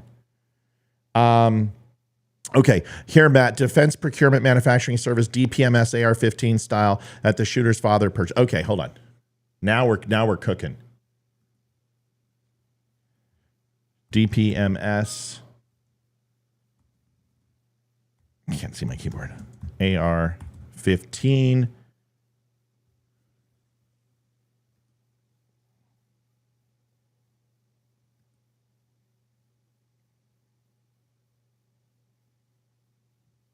That's just what I pulled up. That's what I just pulled up. To the fucking rifle, folks. 5.56 13. DRS 6. That's a 16-inch barrel. God, that doesn't look like a 16-inch barrel. That just looks longer. That doesn't look as long. It might be a 16. You're right. It just doesn't look it. You know. A foot and 4 inches. I don't know, man. Are you telling us that this, as you lay on the floor? What does that mean? Matt, pull up SW Smith & Wesson MP15. I had a Smith & Wesson M&P 15. That's one of my first ARs that I had, but I'll do it. M&P. Oh my God, where's my mouse? Yeah, you're right. It might be a 16. It doesn't. So that's what it is. That does not look like the same profile of the same weapon to me. That's what it looks like right here. See, they all look the same, but that's what it looks like. But you're telling me that's a 16-inch barrel. Stock and everything. It's still collapsible. See the stock on the back? That was the first weapon. I've got a picture when I first started the show of my M&P 15, which was right behind me, was stock model MP 15. Same stock, same everything. I'm the exact same fucking weapon. Just like this, right here. And that's a 16. It just looks like a longer barrel. I guess when it's sitting on the roof, it just looks bigger. They reported it was a Panzer Arms. Oh my God. I mean, can we just DPMS DR 1516 M556. Okay. That's the one I just looked up. Was not a car. Yes, not enough bag if you separate the upper and lower. Just tried. No way I can get mine in the backpack. I can't get mine in the backpack. Mike, a car is a Colt Armalite rifle. It's an AR built Colt Car 15. Uses standard. Matt, can you demonstrate the backpack again with the upper and lower part? No, I would have to. Yeah, I'm not going to do that here on the show. But yeah, it's possible to fit into an oversized backpack, but not a standard school backpack. It looks like a large backpack, not a school bag. It looks like a tactical bag. So you see how it's a little protruding bigger here, and then you can see where the reinforced straps are here. So it's a bigger size bag. So if he laid it diagonally like Kyung says, I guess that's possible. I guess. Yeah, Bo, you're absolutely right. We're nitpicking here. That's all. Yes, it's the forearm messing with you. Okay. In no way is that 16 inches. See, Thomas and I agree. It doesn't look 16 to me. I'm sorry. It just doesn't. It doesn't look 16 to me. 16 is a stockier. I don't think so, man. Hayden. See, this is great because we're not arguing. I don't know which side I'm on right now. How did the gun get 5 feet from the shooter after he was shot? Not hearing anything about that. Straps, Steve, I think honestly they probably moved it. Hey, go grab me a measuring tape, will you, please? Matt, I posted on Facebook Messenger. Okay, Kyung, hold on. I don't have it. Did you send it to me directly? Because I don't have it. Grainy okay. picture. Amy sent me one. Hold on. Thank you. Appreciate it. Yeah, I would have to disassemble. I'm not going to do that.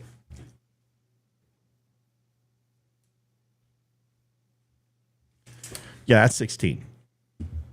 It's 16 and a half. And I've got an extended flash on it too. So mine's going to be a little bit longer, but that doesn't look like a 20 to me, y'all. There's just, or a 16 to me. I could be wrong. I don't see it.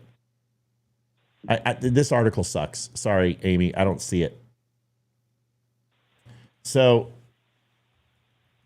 difference between a 20-inch and 16.5 AR-15 side by side.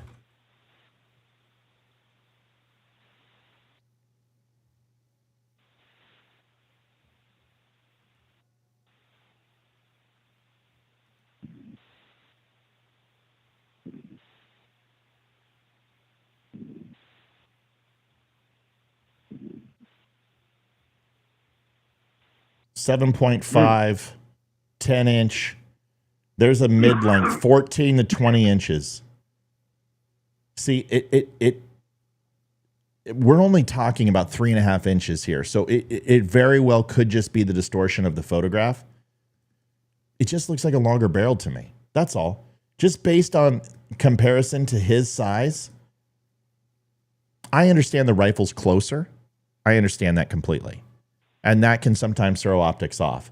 And I understand he's missing the backside of his head. But to me, that just looks like a long fucking rifle. I don't know. Anyway, it means, hold on. Mike, call in. Who's Mike? Who's Blankman? Yeah, call in. I just gave you what. Want me to get off the line? Yeah, jump off real quick, man, and let's see if we get another call. Have a good night. I love you, Kev. You're a good man. I just gave you what Wall Street Journal posted as the father's records from gun purchase. Yeah, no, Melanie, I agree with you. That's the one that I posted, but it doesn't look like a 16. But like I said, to me, it does look 16, but I look at them all day. Well, I look at one all day too. And if you're a blacksmith or you're, a gun store owner, then I trust you implicitly. But I just don't know if we have enough. The DUM messenger group, I don't know what that is. What's the DUM? You mean DUM chat?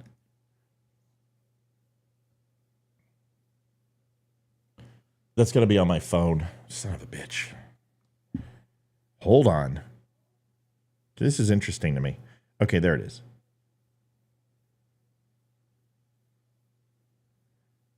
Or the DUM news. There it is. Kyung, let me see the full backpack.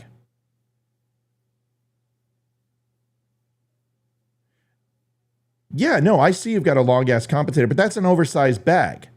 Is that not? That's pretty much similar to what he had. That's just like a standard, that's like a baseball bat bag, right? Same thing, same principle. It's an Oakley bag. It's a tactical bag. You see them in gun stores all the time. I've got a very similar one downstairs. But you have to sit sideways, but you still get profile. You're still sticking out a little bit, right? But see, here's the deal. Kyung, if he's carrying that fucking bag and he has that on his bag and they see that, now they wouldn't be able to see that on the back side of the roof, so that would explain why they didn't know. There's a whole lot of reasons that the angle that they have that he could keep himself hidden for most of the shot. Yeah, I want to see the weapon. But you're absolutely right. It could be it's 3.5 inches, and we're fucking 150 feet away. It's negligible. It just looks longer than what I would anticipate. But I gotta look at it now, and it very well could be a 16.5. You would have to disassemble the lower and the upper in order for it to fit. That's all I'm saying. And the question is, I don't think I've ever disassembled my AR and then went and fired it. Do you have to re-zero in at that point? Or does it depend on the quality of the weapon? Like if you take a standard M&P Smith & Wesson and you disassemble and put back together, do you have to go ahead and re-zero in? My understanding is yes, but I could be wrong. Or does it matter based upon the quality of the weapon? It looks like an 18-inch barrel to me. That is what my Stag arm is 18-inch. It just looks bigger than a standard 16.5 is all I'm saying. It is a large backpack. Okay.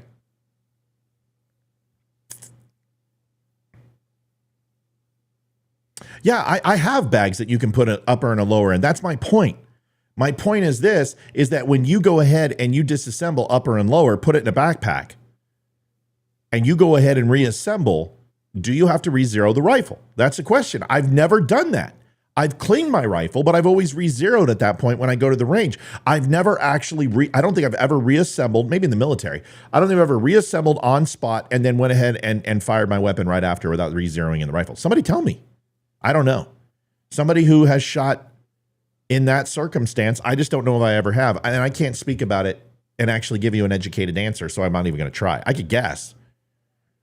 Now, I know if I take that apart and I go out and fire, I'm right as rain. But that's a $3,500 rifle. So I don't know how to... So somebody tell me. Somebody will know. I'm waiting for an answer.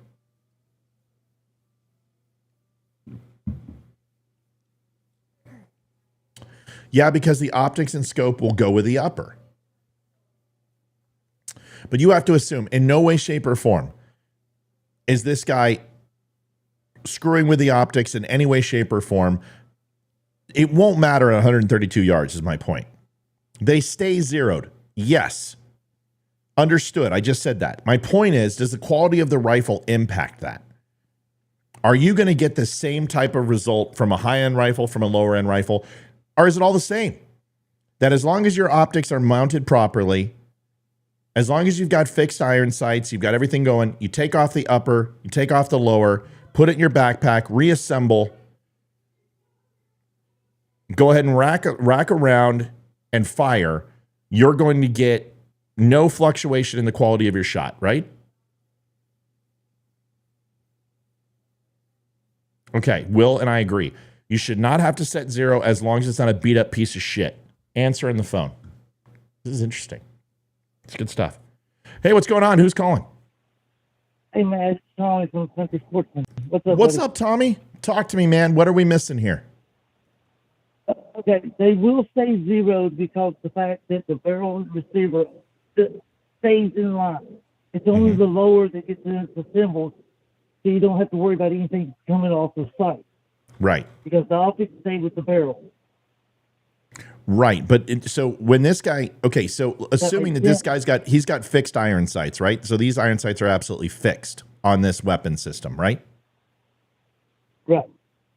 Because you and I both know that there's different types of optics on iron sights that you can put, and you can modulate different iron sights. We're assuming that he doesn't have any custom parts. I mean, does this look pretty stock and standard to you? Or did he have modifications to this weapon? No, it looks like a stock 16-inch barrel. Just it has the standard forearm that goes to the whole length of the barrel. That's why it's making it look like it's longer to you than normal. Okay. So that's because forearm. So if he had a vertical grip or he had a forearm grip on there, that would obviously lower the profile of the weapon. But because there's nothing there, he doesn't have a modular light on or anything else, it's looking different than the one that I look at every day. Is that fair to say? That's very fair to say. Okay, so that's where we're getting that optical illusion, is that forearm grip that I have on mine, and light is gonna, and obviously the flasher that I've got on mine is gonna look different than just a plain old stock AR, M&P, Smith & Wesson, or whatever this guy fucking had is gonna look longer profile. Okay, so here's the question. Then this is because, like I said, I put a couple 100,000 rounds down range of various weapon systems, and I have never disassembled a rifle, put it back together, and then just fired the weapon. I don't think I ever have. I've just never had the need. It's never happened. Most people don't. We will set them up a lot of times for guys that are doing long range hiking or something, and they'll have it to where the upper and the lower will separate. They'll backpack it in and then set the gun up for when they get to on wherever they're hunting or wherever they're shooting at. Mm-hmm. So, okay, but we're not talking about a detailed breakdown here, folks. I just want to be clear. We're not talking about cleaning the weapon and breaking down, disassembling the weapon. What we're talking about is just separating the pin sets from the upper and lower and separating them, putting them in a bag, putting them back, seating them, and then going ahead and firing the weapon would have no effect on zero. Correct. Okay, so why did you miss? Because his 20-year-old probably just gone to the gun range a few times to play around, and he's not really. And the fact that it was grace of God. Yeah, because you agree with me. Turning your head isn't gonna. If the shot selection was aiming, at the side of your head, and you turn your head, turning your head once he sent that down range isn't going to make a difference. You agree with that, correct? At 132 yards, right? Correct. If he was aiming center mass of Trump's head, if Trump moving his head one way or the other wasn't going to make a difference. He still had center mass or somewhat of it. Right. But him turning and having to reassess and realign target while under pressure from the sniper team changed things, because he sporadically altered his head from front to left, front to back, front to side, front to side, front to side several times looking at that. So as a shooter, he's probably like, fuck, hold still, Right.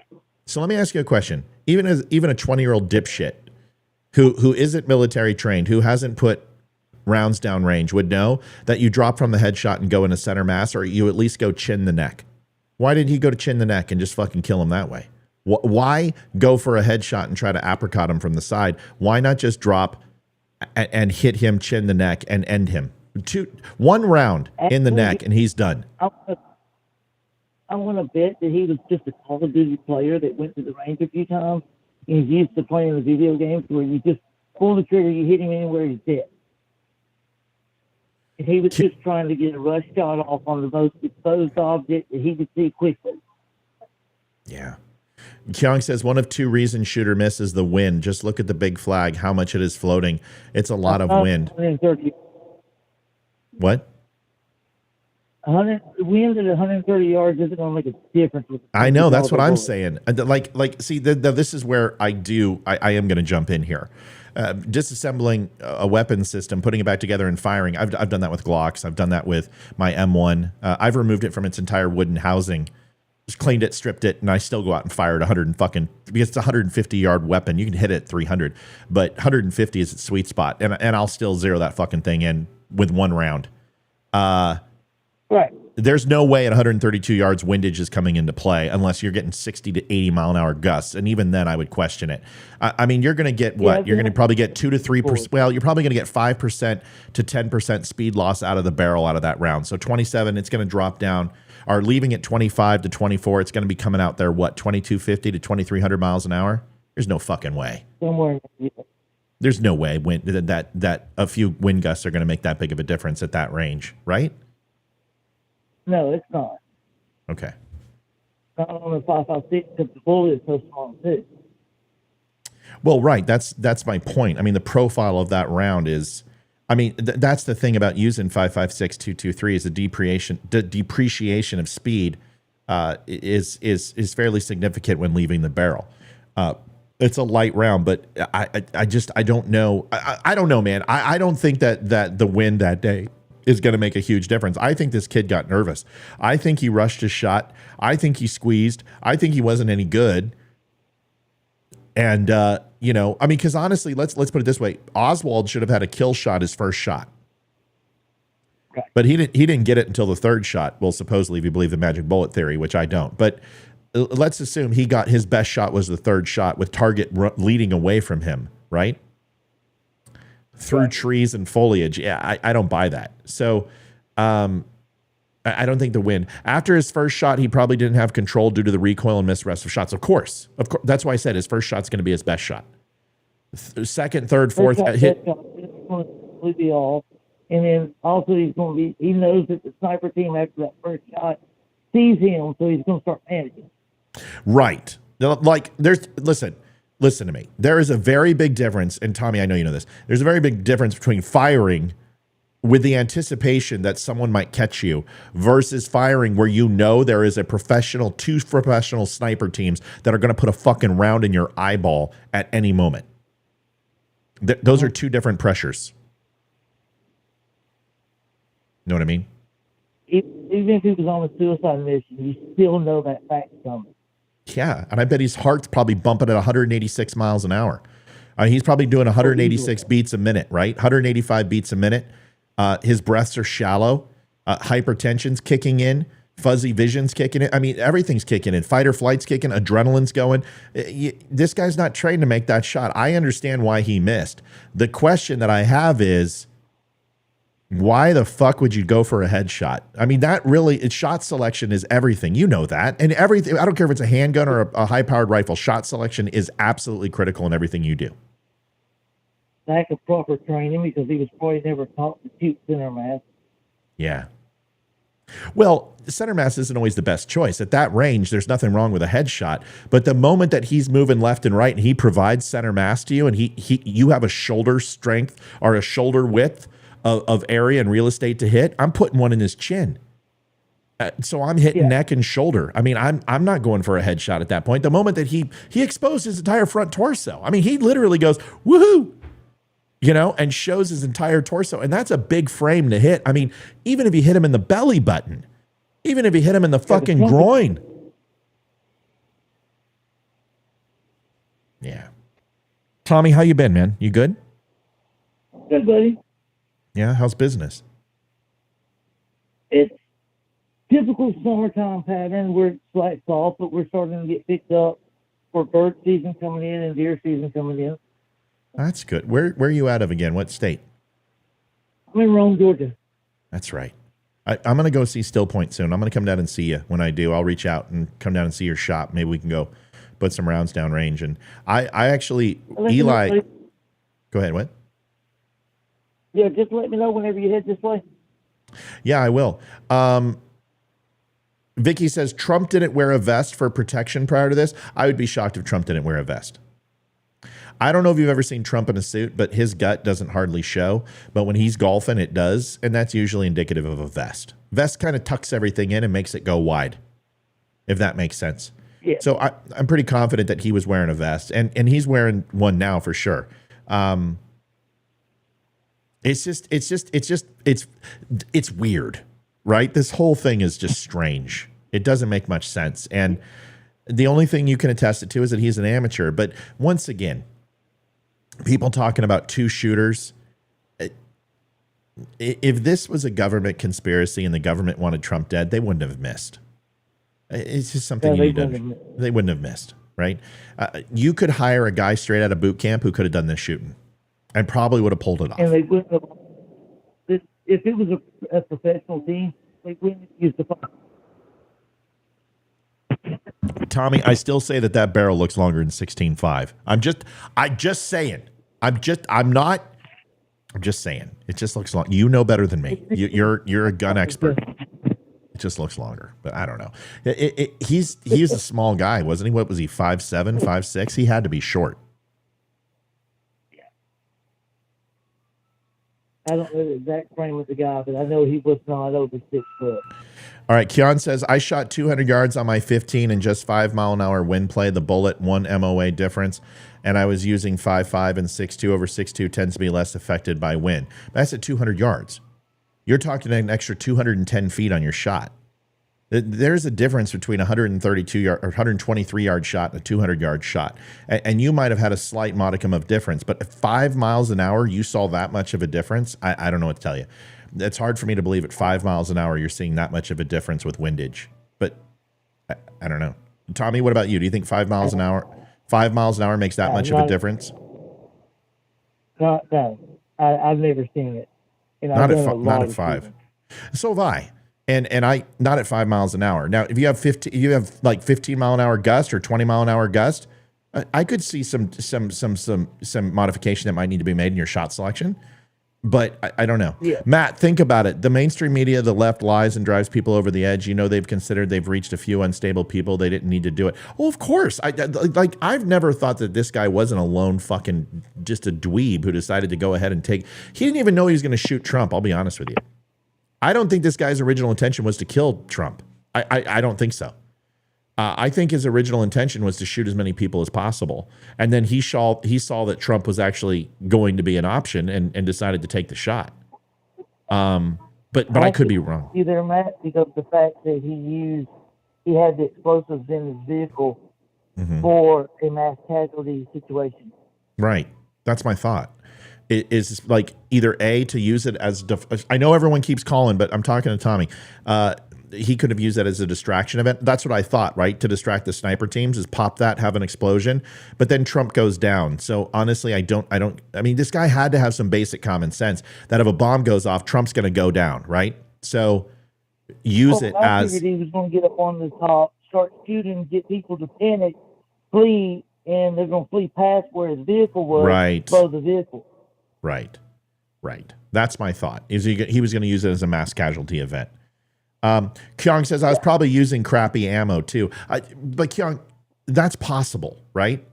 But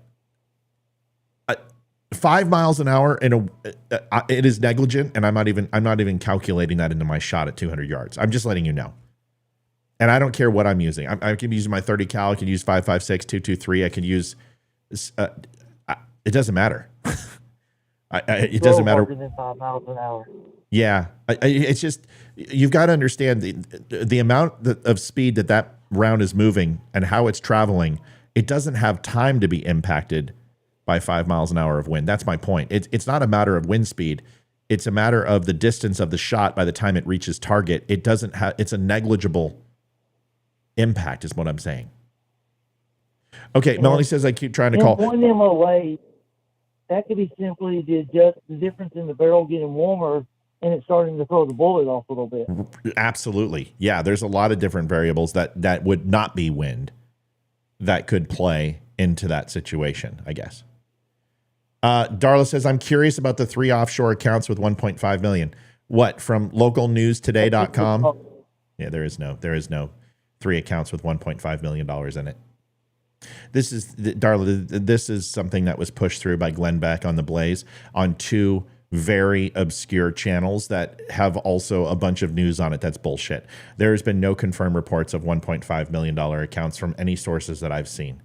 Just let you know. Okay. I want to jump off here on the phone. I won't keep watching the show, but I want to eat dinner. Y'all have a good evening. All right. You have a good dinner, Tommy. Thanks for calling in, brother. We always appreciate you calling. All right. Melanie, go ahead and dial in. Yeah, drop rate is more than effective in wind, but even in that case, I wouldn't, JD be worried about. It hasn't been verified. Well, that's the point, Frederick. Right. Could you hit a pumpkin at 132 yards with no sweat? Yes. All right, let me answer this. Hey, is this Melanie? Is this Melanie? Yeah. Melanie, yeah. Talk to me, sister. Hey, so I went to the range this week. Yeah. And I talked to the instructor. Uh-huh. And we were talking about the variables that this kid had to overcome. Yeah. He was on a roof, so he had to adjust height. He was on his stomach with a gun that was just, if it had the legs on it, was already at a a play position. Yeah, I didn't see any bipod He on it. didn't anticipate, right. He didn't anticipate having to go adjust his meters down because he was at a higher adjustment. Right. He's probably used to shooting straight targets, right? Sure, Because he was sure. in school doing the thing. Right. So he had no experience with moving targets. Two, then Trump gets on the podium, which also adjusts his height. Yes. So he didn't take in a lot of account, a lot of variables that he should have taken in. When Sure. it's just the slightest thing, that he would have had to account for.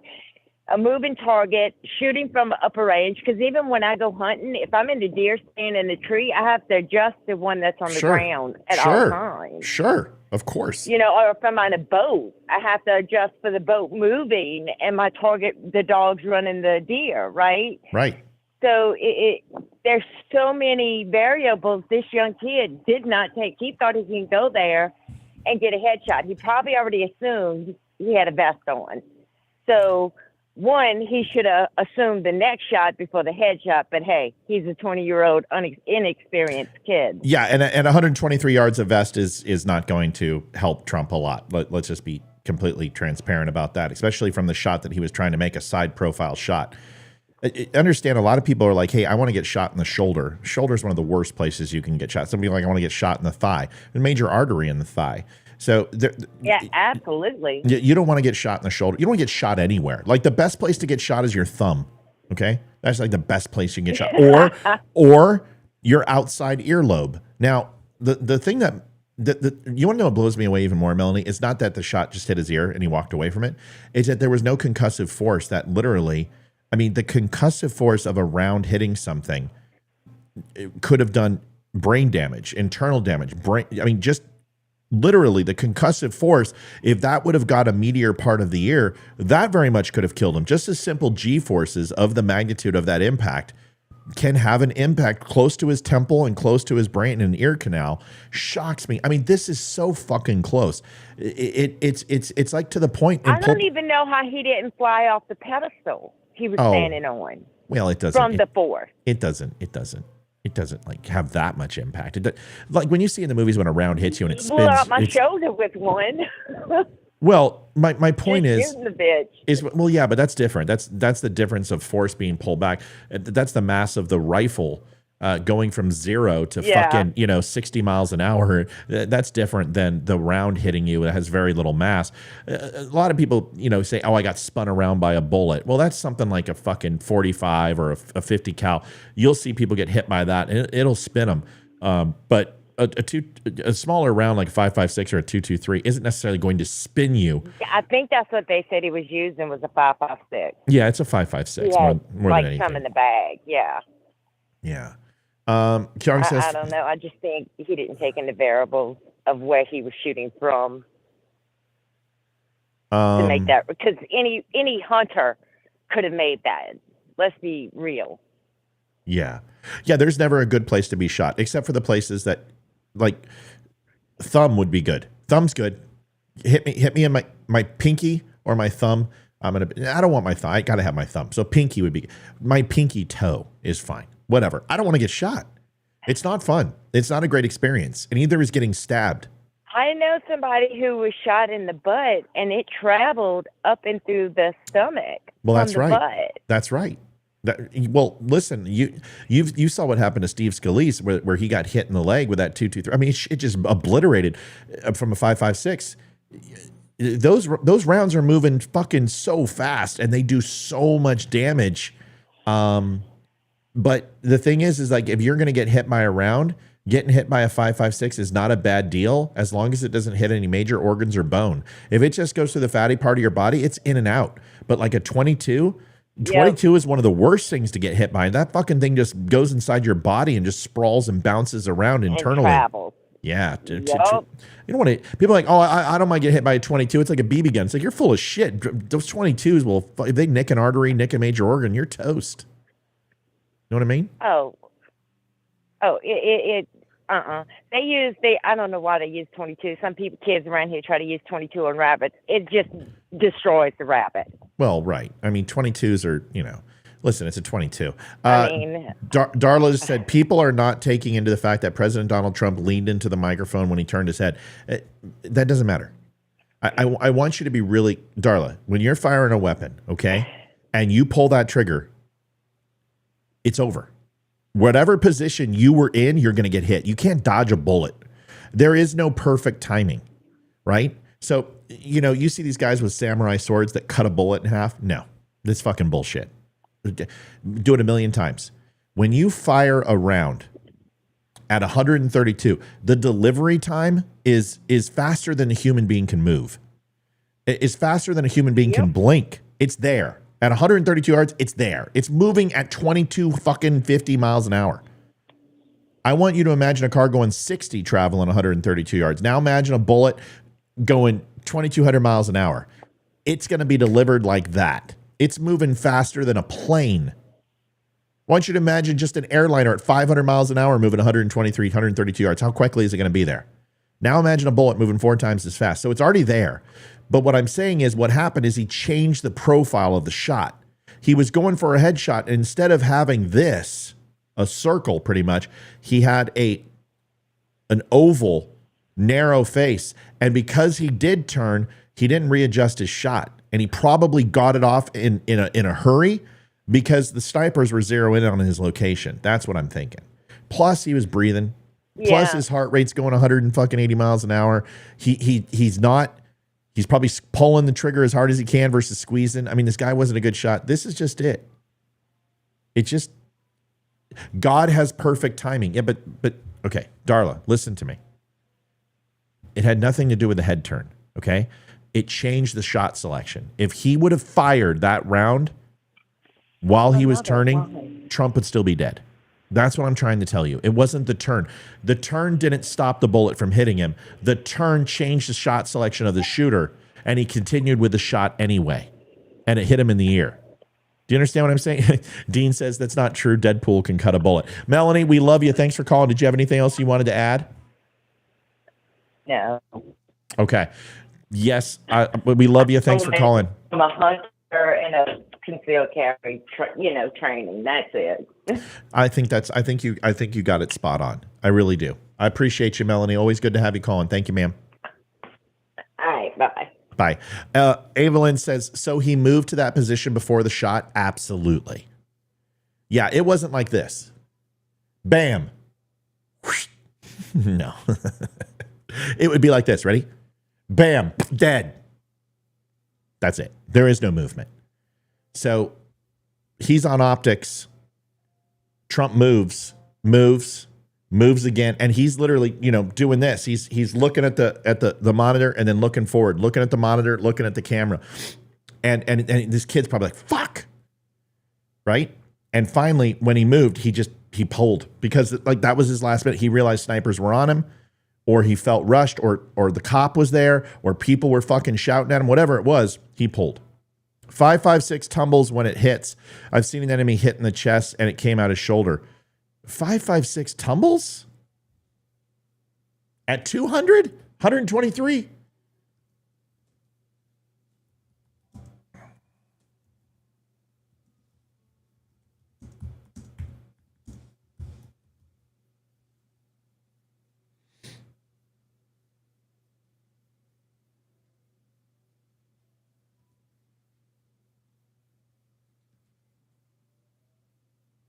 Let me see that. I'm going to find out. It wouldn't surprise me that backward projection just tumbles that bullet, and because the weight in the grain that it would tumble and not fly straight.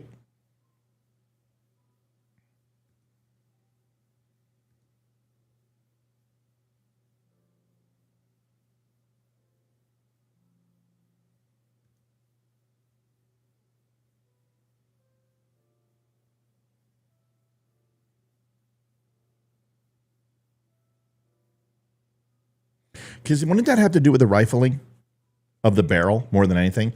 That there's a proper rifling of the barrel isn't allowing that thing to spin versus tumble? Let's take a look. Because once it's inside the body, that's a different story. So there's a 53 grain, 3,060 feet per second. When it hits, it has an upward velocity. A 5.56. Yeah, see, it's showing that it comes in and would have an upward trajectory. 5.56, 62 grain. Look, this one's breaking apart. I don't think a 5.56 tumbles at 132 yards, though, unless it's a barrel and rifling issue, right? They do, but yeah, longer distance, you might see a little bit. I mean, you're going to see that, but I don't. 5.56 used to tumble in Vietnam, not as much anymore. They banned those. Yeah, I don't think they tumble. I think they fly pretty straight and narrow, especially with the velocity that they're coming out. So, Paul, maybe an older ammunition, but I think that has a lot to do with the. Now, you're right. I've seen rounds. Absolutely. You'll see that, like ballistics. You'll see a 5.56 go into ballistics gel, and it'll like shoot up. It'll shoot. It's crazy. But it doesn't do it at 22. A 22 just bounces inside the body, and it doesn't have the penetration power to actually leave the body. 5.56 has more than enough energy to leave the body if it doesn't hit bone. If it hits bone, if it hits, massive tendons or hits organs, it's a completely different story. That's what you meant. Okay, cool. Tommy, you and I are good. We're good. All right. Good conversation. Holy shit, that was fun tonight. I love it when you guys call in. Like, if you guys could call in every single night. We have one more night of donations. We're sitting short of 3,500. We have a lot to cover. Tomorrow we will be on. I'll have a recorded show. We just got the dumb news back up. I'm going to start diving back into recorded shows. It was a little crazy with Spreely. It was hard to just a lot of communication on the back end, having to do a lot of behind the scenes work to pull some stuff, but we're in a good spot with Spreely. We had a great conversation with Terry. He's just bogged down. He's got so much going on. Honestly, it's probably a relief that I'm gone. I took up a lot of his time, and now he can focus on his network, but I have no ill regards. Good place, good company. Do me a favor, go over to Wimkin, get signed up if you would, but we will have a good show for you tomorrow recorded. Please go and watch it. If you have not had a chance, you guys have another 12 minutes to get the stand shirt, the Pledge of Allegiance shirt. It's 15% off over at thedumshow.com. You guys can go over there and do that. That would mean the world. We're going to watch the Wimkin commercial real quick. Go sign up for Wimkin. And then remember, we're going to be having these come in tomorrow. The Republic for Which It Stand boxes, all engraved, made by PFC Flag. A beautiful box.